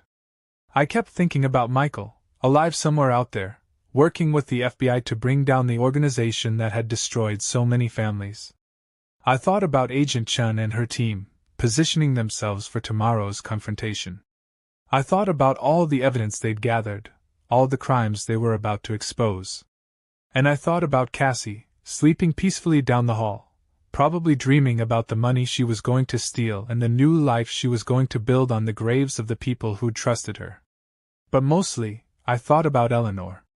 About what she would think of all this, about what she would want me to do. And I knew, without any doubt, that she would want me to be strong. She would want me to help bring Cassie to justice, not just for our family, but for all the families that could still be saved. At 9:45 a.m., I put on the wire for what I hoped would be the last time. At 9:58 a.m., Morrison's blue sedan pulled into the driveway. It was time. Morrison arrived precisely on time, carrying the same briefcase and wearing the same professional smile that had fooled me 2 days earlier. This time, though, I could see him clearly for what he was, a predator dressed in a business suit, here to help steal everything my family had worked for. "Good morning, Mr. Hartwell," he said, shaking my hand with that firm, confident grip. "Are you ready to get justice for Michael?" Justice. The word tasted bitter coming from his lips. "I think so," I said, playing the role of the uncertain, grieving father. "I've been thinking about everything you said, and you're right. Michael deserves better than to have his death written off as suicide." Cassie appeared beside us, wearing a black dress that made her look fragile and vulnerable. Her makeup was perfect, just enough to enhance her natural beauty, with subtle signs of grief around her eyes that could have been real or expertly applied. "Thank you for doing this, Dad," she said, squeezing my arm. "I know it's not easy, but it's the right thing to do." We settled in the living room, the same arrangement as before. Morrison between me and the front door, Cassie close beside me, both of them positioned like hunters who'd cornered their prey. "I've brought all the necessary documents," Morrison said, opening his briefcase with businesslike efficiency. "The affidavits are straightforward, just statements confirming your observations about Michael's behavior and your belief that his death was connected to his gambling debts." He spread several papers across the coffee table. They looked official, complete with legal letterhead and spaces for notarized signatures. Someone had put a lot of effort into making them look authentic. "Before I sign anything," I said, "I need to understand exactly what happens next." "Of course," Morrison said smoothly. "Once these are filed with the insurance company, along with the documentation we've prepared about Michael's gambling activities, they'll fast-track the investigation. Instead of waiting months for a determination, we should have the full payout within 2 to 3 weeks. $2 million. That's correct. Split evenly between you and Cassie, as specified in Michael's policy." Another lie. According to Agent Chin, there was no legitimate policy with that payout amount. This was all part of the fraud. They'd probably already filed fake insurance applications using forged signatures. "And you're certain the insurance company will pay out based on these documents?" Morrison leaned forward, his expression becoming more intense. "Mr. Hartwell, I've been doing this for a long time. When someone dies due to gambling-related violence, insurance companies want to pay out quickly and quietly. It's bad publicity for them to drag out cases involving organized crime." Organized crime. He was really committed to this narrative. "What kind of documentation do you have about Michael's gambling?" Morrison pulled out another folder. "Bank records showing the withdrawals, printouts of online betting accounts, even some correspondence with collection agencies. All of it fabricated, I was sure. But the level of detail was impressive. They'd really done their homework on this fraud." "Can I see those?" He handed me the folder, and I flipped through it, pretending to study the documents carefully. Bank statements showing large withdrawals from accounts I knew Michael had never had. Screenshots of online poker sites with usernames I'd never heard him use. Letters from companies threatening legal action over unpaid debts. It was a masterpiece of fabrication. If I hadn't known the truth, I would have been completely convinced that my son had been living a double life. "This is extensive," I said. "Michael was in deep," Cassie said, her voice heavy with apparent sorrow. "Deeper than either of us realized." I looked at her, this woman who'd shared our dinner table for 6 years, who'd held my hand through medical appointments, who'd called me Dad with such apparent affection. How had she managed to fake it all so convincingly? The important thing, Morrison continued, is that we present a united front. Both of you need to sign these affidavits, confirming that you believe Michael's death was the result of his gambling debts. Your testimony as his family members will carry significant weight with the insurance investigators. What if they want to interview us separately? They might, Morrison acknowledged. But your stories need to be consistent. You both observed changes in Michael's behavior. You both suspected something was wrong but didn't know the extent of it. You both believe his death was connected to the people he owed money to. A script.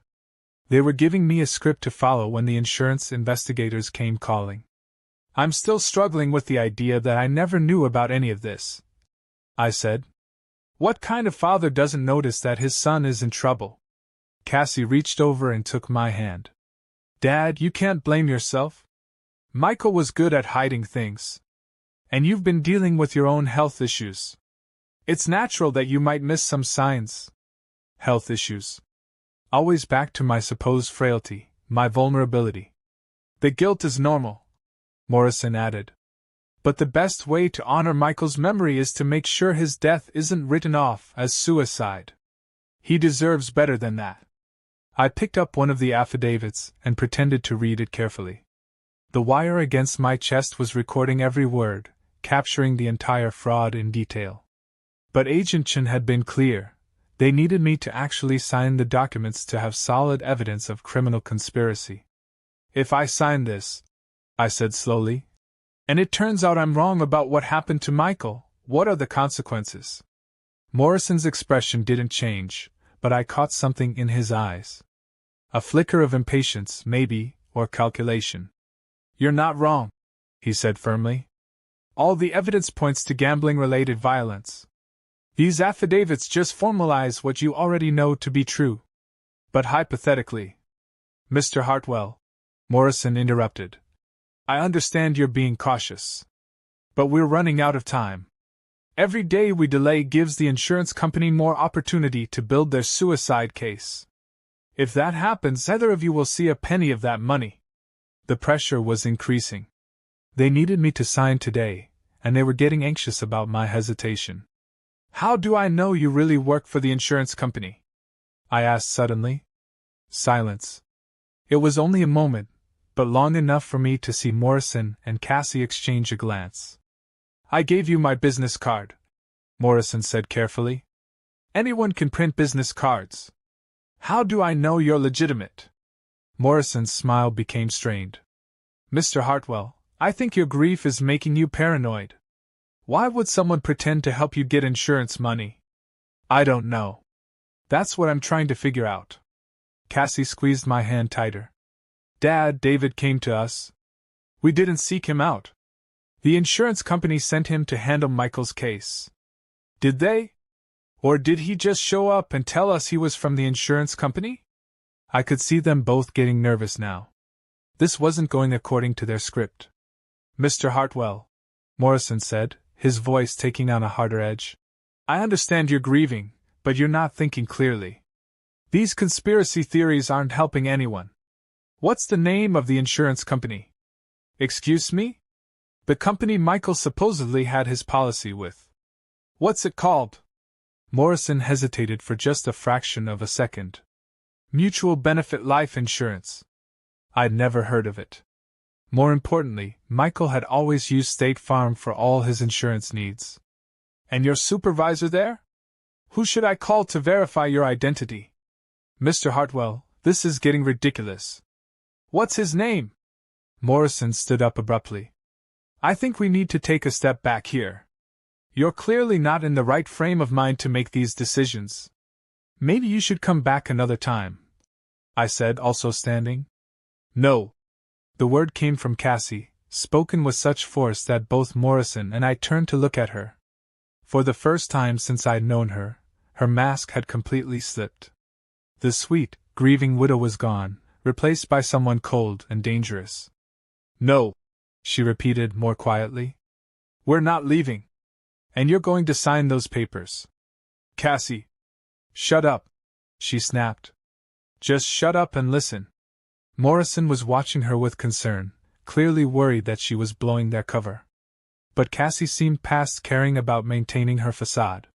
Do you think I've spent 6 years of my life in this house, playing the perfect daughter-in-law to a pathetic old man, just to walk away empty-handed?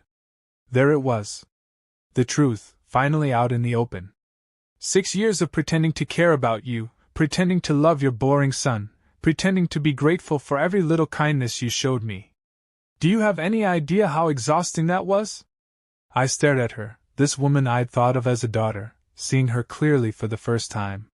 You were never going to let me just leave with the insurance money, were you? She continued. You were going to ask questions, make phone calls, cause problems. So we're going to do this differently. Morrison stepped forward. Catherine, calm down. We can still salvage this. Catherine. Not Cassie. Her real name. No, we can't, she said, still looking at me with undisguised hatred. He knows. I can see it in his eyes. He knows everything. How long have you known? Morrison asked me quietly. There was no point in pretending anymore. Since the funeral.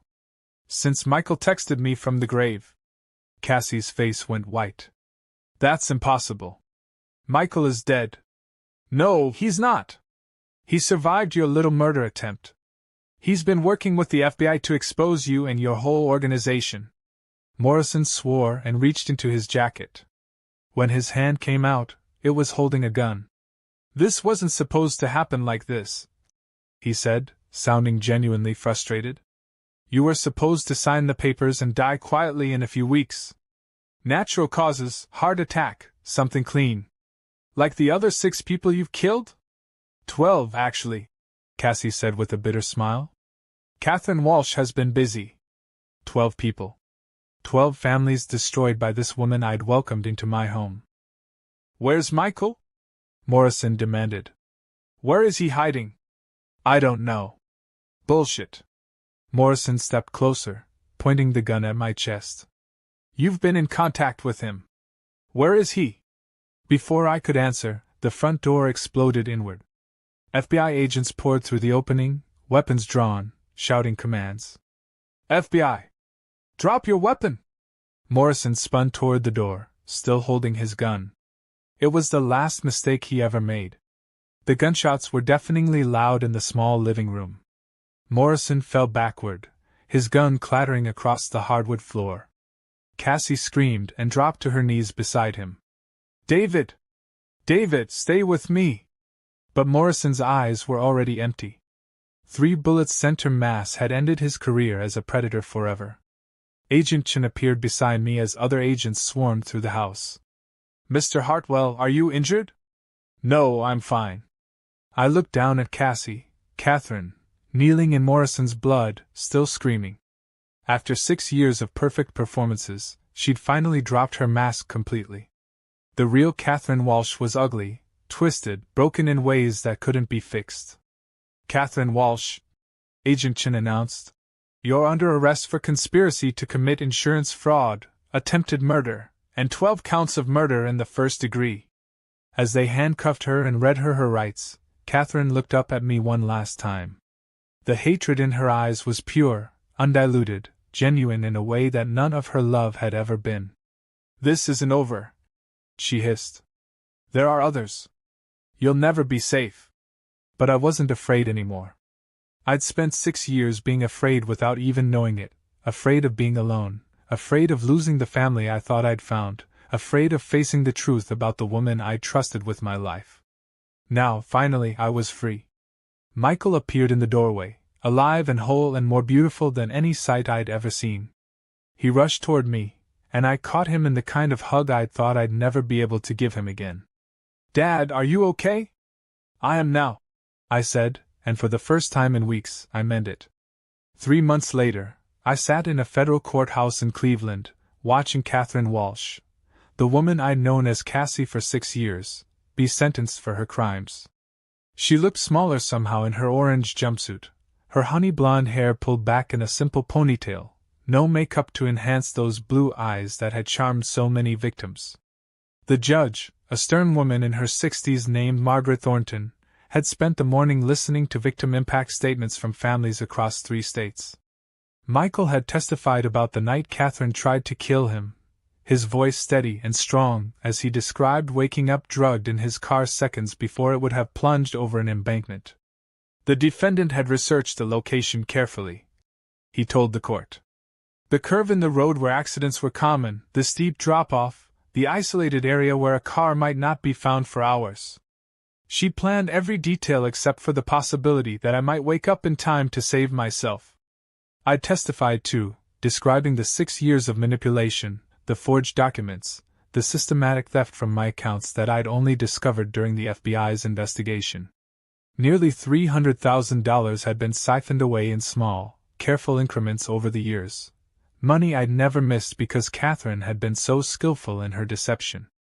But the most devastating testimony came from Agent Chin, who'd spent months unraveling the full scope of what she called the family's operation. The defendant was part of a criminal organization that specifically targeted widowed individuals over the age of 60. She testified. Their method was to insert operatives into the victims' lives through romantic relationships or fake family connections. These operatives would spend months or years gaining trust before systematically draining the victims' assets and, in most cases, orchestrating their deaths. 12 confirmed murders across 7 states. Dozens more suspicious deaths that couldn't be definitively linked to the organization but followed the same pattern. Millions of dollars stolen from people whose only crime was being lonely and trusting.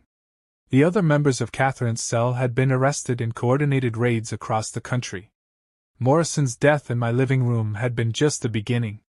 The FBI had used evidence from his phone and laptop to track down the rest of the network: doctors who falsified death certificates, lawyers who forged wills, insurance investigators who expedited fraudulent claims. It was bigger than any of us had imagined. A criminal enterprise that had been operating for over 2 decades, preying on the most vulnerable members of society with ruthless efficiency. When it came time for Catherine to make her statement before sentencing, she stood at the defense table and looked directly at me. For a moment I thought I saw a flicker of the woman I'd known as Cassie, some hint of remorse or regret for what she'd done. Then she spoke, and I realized there was nothing left of the person I'd thought I'd loved as a daughter. "I'm not sorry," she said clearly, her voice carrying to every corner of the courtroom. "These people were going to die alone anyway. At least I gave them the illusion of family, of being loved, in their final years. I provided a service. A service." She still saw herself as some kind of benefactor to the people she'd robbed and murdered. "The fact that I was compensated for that service doesn't make me a criminal. It makes me a businesswoman." Judge Thornton's face remained impassive, but I could see anger in her eyes. "Ms. Walsh, do you understand that you've been convicted of 12 counts of first-degree murder? I understand that 12 people died after living their best lives because of me. They were happy. They felt loved. How many people can say that?" It was breathtaking in its narcissism. Even faced with life in prison, she couldn't acknowledge that what she'd done was wrong. Judge Thornton sentenced her to life without parole on each murder count, plus additional sentences for fraud, conspiracy, and attempted murder. Even if some of the convictions were overturned on appeal, Catherine Walsh would never see freedom again. As the bailiffs led her away, she looked at me one more time. And this time she smiled. Not the warm, loving smile I remembered from Sunday dinners and family gatherings, but something cold and predatory. "There are others," she mouthed silently, echoing what she'd said the day of her arrest. "You'll never know who to trust." Outside the courthouse, Agent Chin briefed me on what came next. The investigation was ongoing, with dozens more arrests expected as they worked their way through the organization's network. Some of the stolen money would be recovered and returned to victims' families, though much of it had already been spent or hidden in offshore accounts. "What about the other families?" I asked. "The ones who don't know their loved ones were murdered?" "That's complicated," Agent Chin admitted. "In some cases, we're reopening investigations. Bodies will be exhumed, death certificates re-examined. But in others where the deaths occurred years ago and the evidence has degraded," She didn't need to finish. Some of Catherine's victims would remain buried under false causes of death, their families never knowing the truth about how they died. Michael was waiting for me outside the courthouse, along with Patricia, who'd driven down from Springfield for the sentencing. Seeing them together, the family I actually had, not the illusion I'd been living with for 6 years, made me realize how much I'd lost during Catherine's deception. Not just money or possessions, but time. 6 years when I could have been building genuine relationships, creating real memories, living authentically instead of being manipulated by someone who saw me as nothing more than a mark. "How are you feeling, Dad?" Michael asked as we walked to the car. "Relieved," I said. "And angry. And grateful that you're alive. I've been thinking about what happens now," he said. "Where we go from here." We talked about this during the long months of investigation and trial preparation. Michael's marriage was obviously over. You can't maintain a relationship with someone who's tried to murder you, even if the wedding vows did say, "Till death do us part." The house felt haunted by Catherine's presence, filled with 6 years of memories that were now revealed to be lies. "I think I want to sell the house," I said. "Start fresh somewhere else."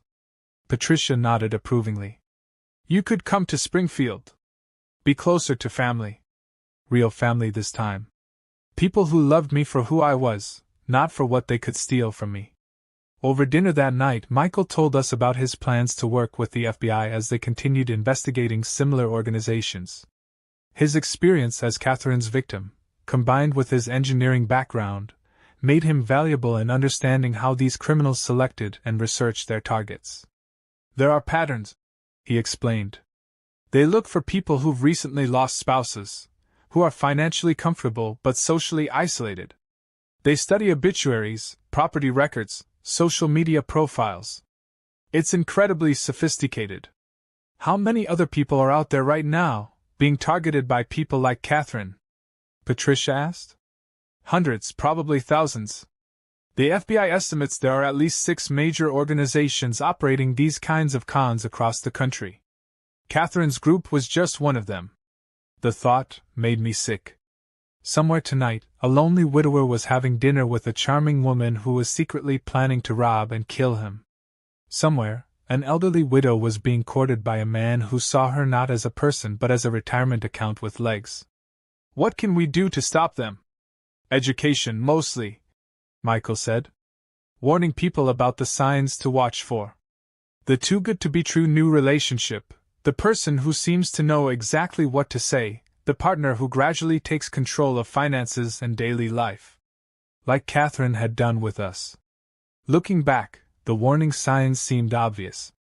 The way she'd inserted herself into our lives so quickly and completely. The way she'd gradually taken over handling my medications, my appointments, my financial affairs. The way she'd always known exactly what to say to make me feel loved and needed. But when you're lonely, when you've been grieving and isolated, those warning signs look like blessings. They look like someone finally caring about you again. "I want to help," I said. "Whatever I can do to prevent this from happening to other families." Agent Chin had mentioned the possibility of me speaking to senior groups, sharing my story as a cautionary tale. It wouldn't be easy, admitting how completely I'd been fooled was humiliating. But if it saved even one person from Catherine's fate, it would be worth it. 6 months later, I'd sold the house and moved to a smaller place just outside Springfield, close to Patricia but independent enough to maintain my dignity. The nightmares had mostly stopped, though I still found myself analyzing every new person I met, looking for signs of deception. Michael had started dating again, a genuine relationship this time, with a teacher named Rebecca who taught 4th grade and had never shown the slightest interest in his financial situation. Watching them together, seeing the natural, unforced way they interacted, made me realize how artificial everything had been with Catherine. I'd given dozens of talks to senior groups, church congregations, and community centers, sharing the story of how I'd been deceived by someone I'd loved as a daughter. The reactions were always the same: initial disbelief that someone could maintain such an elaborate deception for so long, followed by recognition that they themselves might be vulnerable to similar manipulation. "How could you not know?" was the question I heard most often. And my answer was always the same. Because she was very, very good at her job, and because I wanted to believe I had a family again. That was the hardest truth to accept about the whole experience. Catherine hadn't succeeded purely through deception, she'd succeeded because I'd been complicit in my own victimization. I'd wanted so desperately to believe that this charming young woman genuinely cared about me that I'd ignored warning signs, dismissed doubts, and made excuses for behaviors that should have raised red flags.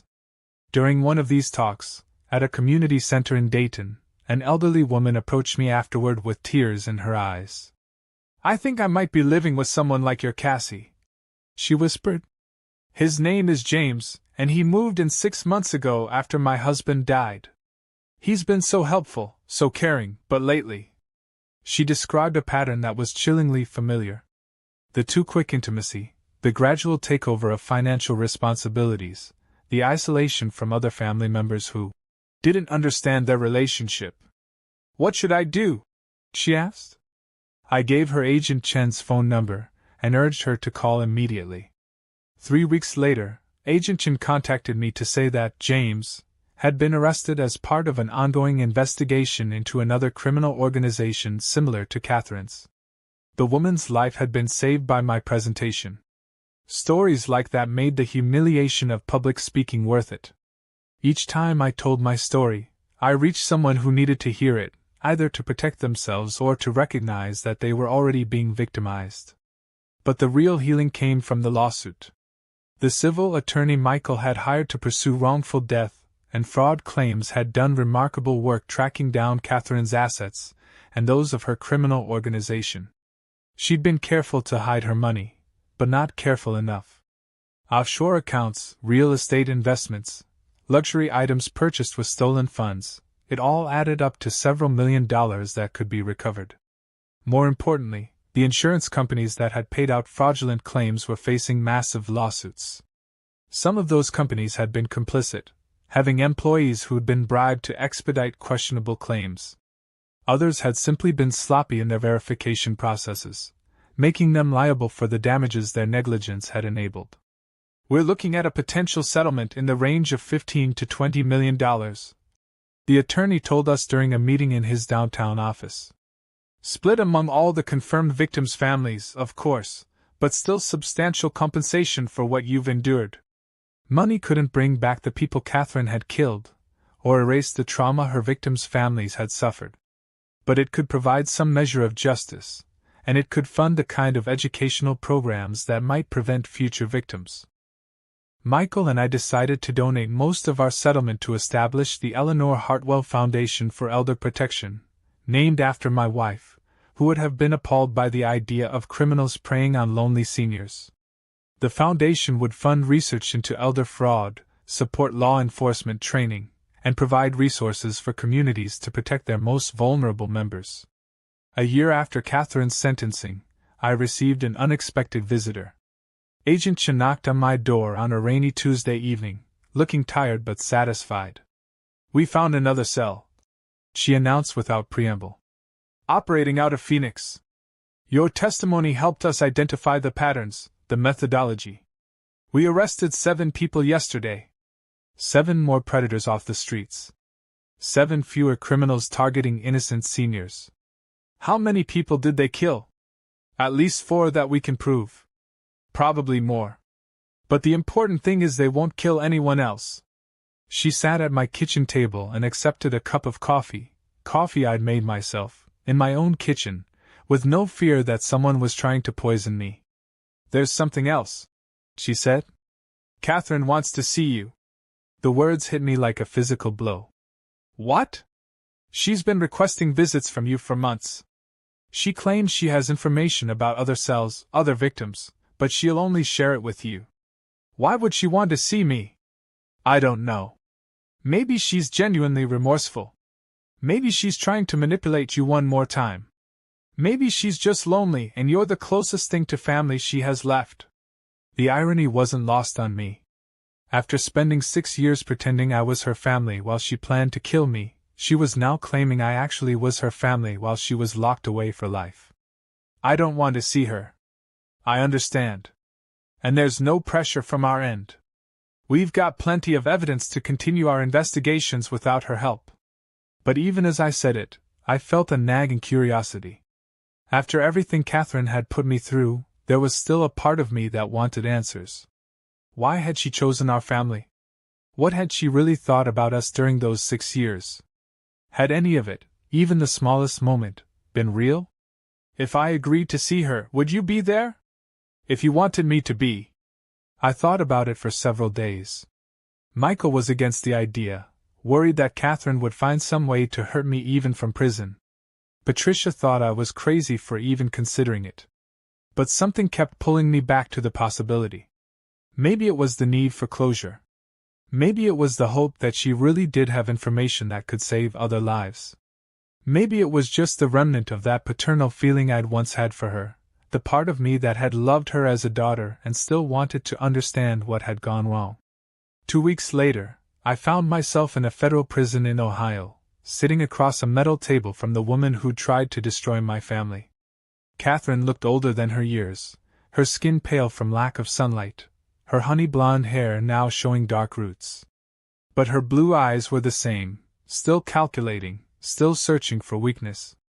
"Hello, Dad," she said, and I felt that familiar chill at hearing her call me that. "Catherine. I prefer Cassie. That's who I was with your family. Cassie never existed. She was just a character you played." Catherine smiled, and for a moment I saw a flash of the woman who'd sat at my dinner table for 6 years. Maybe. Or maybe Cassie was the real me, and Catherine is the character. "What do you want?" "I want to help you understand. I want to tell you about the others, the other cells, the other victims. But first, I want you to understand that what we had was real. We didn't have anything.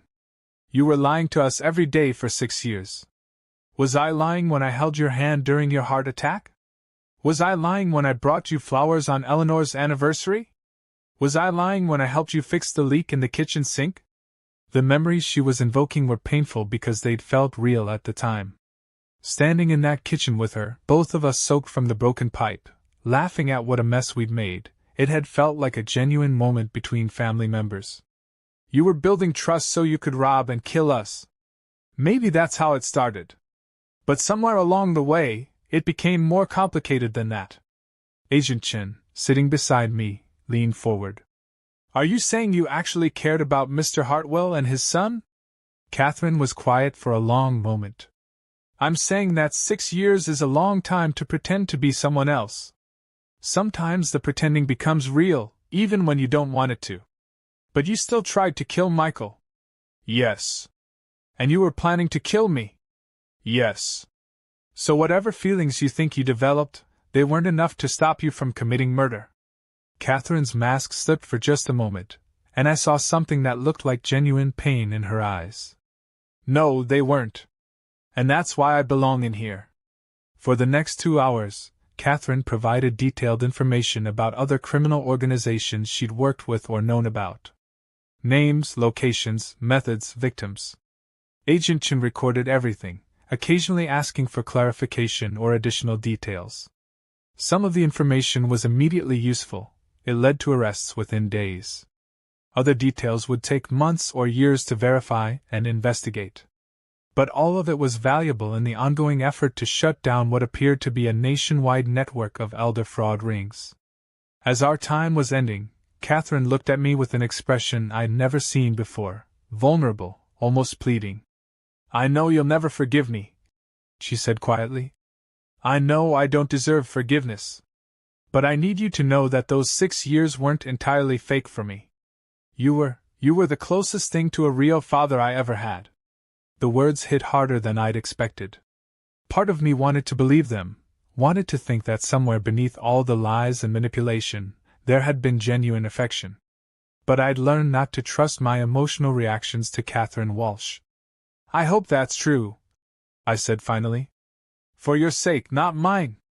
Driving home from the prison, I felt a strange sense of peace. Not forgiveness. I wasn't sure I'd ever be able to forgive what Catherine had done. But something like understanding.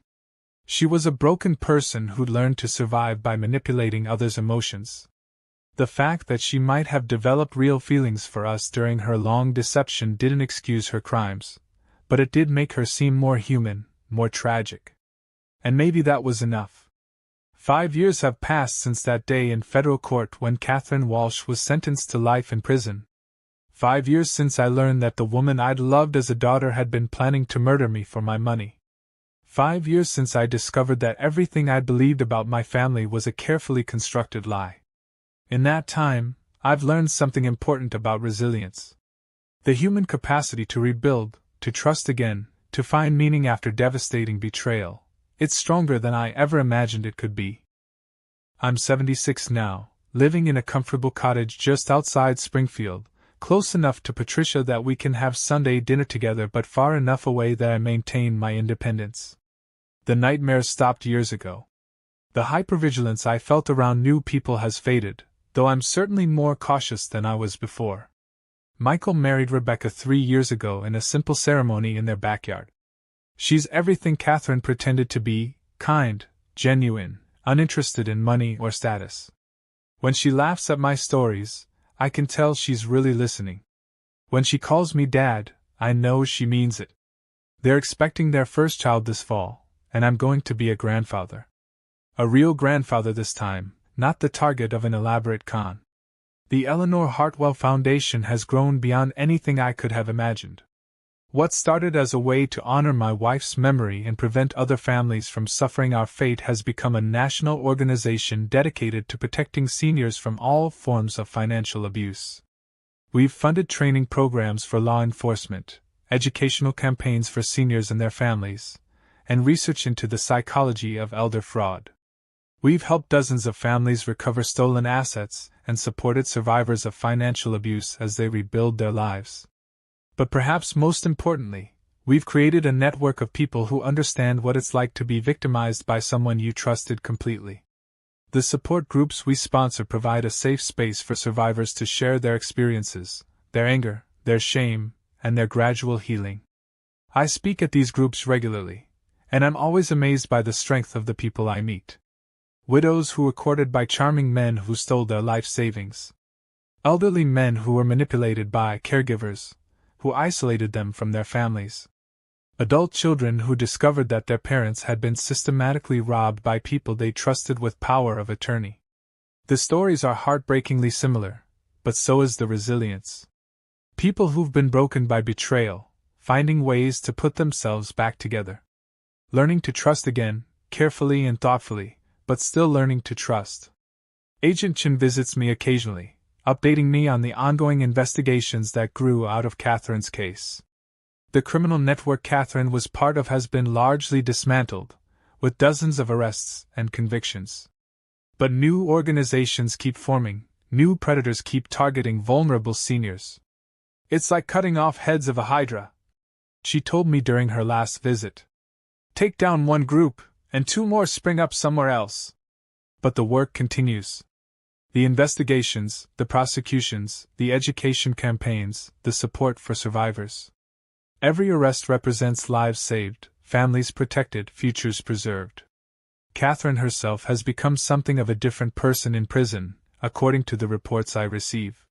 She's earned her GED, taken college courses, and works in the prison library. She's also been cooperating with ongoing investigations, providing information that has helped law enforcement shut down other criminal rings. She still writes to me occasionally. Letters that I read but don't answer. In them, she talks about the books she's reading, the classes she's taking, her regrets about the past. She never asks for forgiveness, she's smart enough to know she won't get it. But she seems to want me to know that she's trying to become a better person, even if it's too late for that to matter. I don't know what to make of those letters. Part of me thinks they're genuine attempts at redemption. Part of me wonders if they're just another manipulation, another way for her to try to control how I think about her. It doesn't really matter anymore. Catherine Walsh is in prison for the rest of her life, and I'm free. Free to live without fear, to build genuine relationships, to trust my own judgment again. The house I live in now is nothing like the family home where Catherine manipulated us for 6 years. It's smaller, simpler, filled with pictures of real family and friends who care about me for who I am, not what I can give them.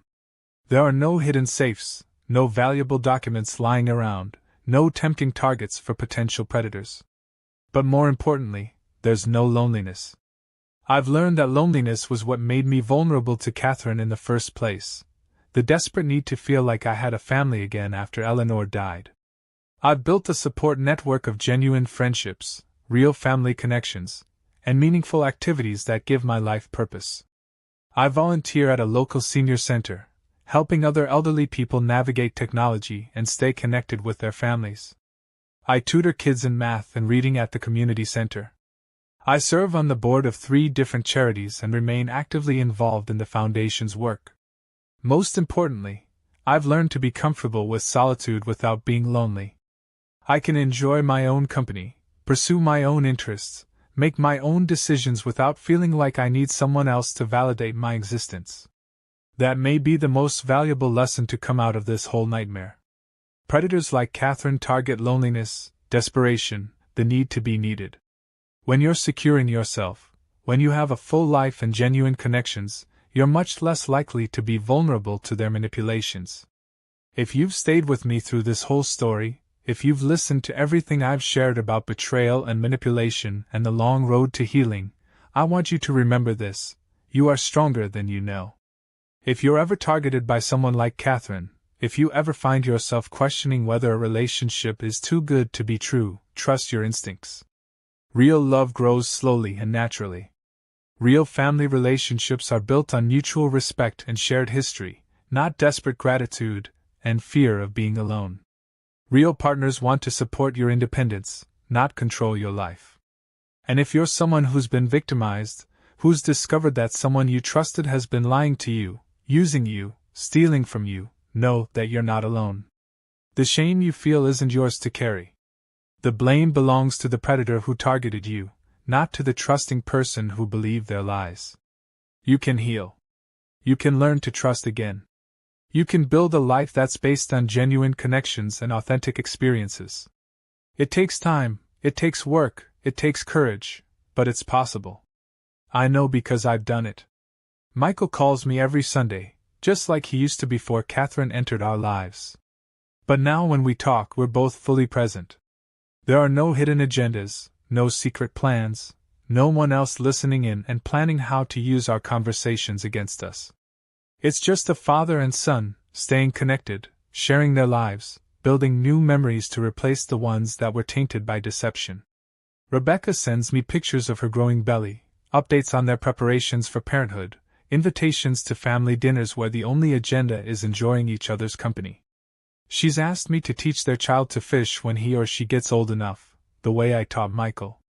The continuity of that tradition, passing something real and meaningful from one generation to the next, fills me with more joy than Catherine's fake affection ever did.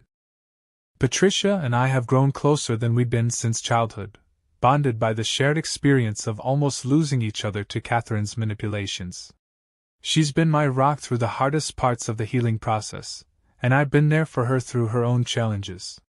That's what real family does. They show up for each other without expecting payment or profit. The foundation work has introduced me to dozens of other survivors who've become genuine friends. We share a bond forged by common experience, but we've built relationships based on who we are now, not just what was done to us. We celebrate each other's victories, support each other through setbacks, and find strength in our shared commitment to protecting others from what we've experienced. Sometimes people ask me if I regret the 6 years I spent with Catherine, if I wish I'd never met her. It's a complicated question. I regret the money she stole, the fear she caused, the way she manipulated people I loved. I regret that Michael had to endure an attempt on his life and live with the trauma of discovering his marriage was a lie.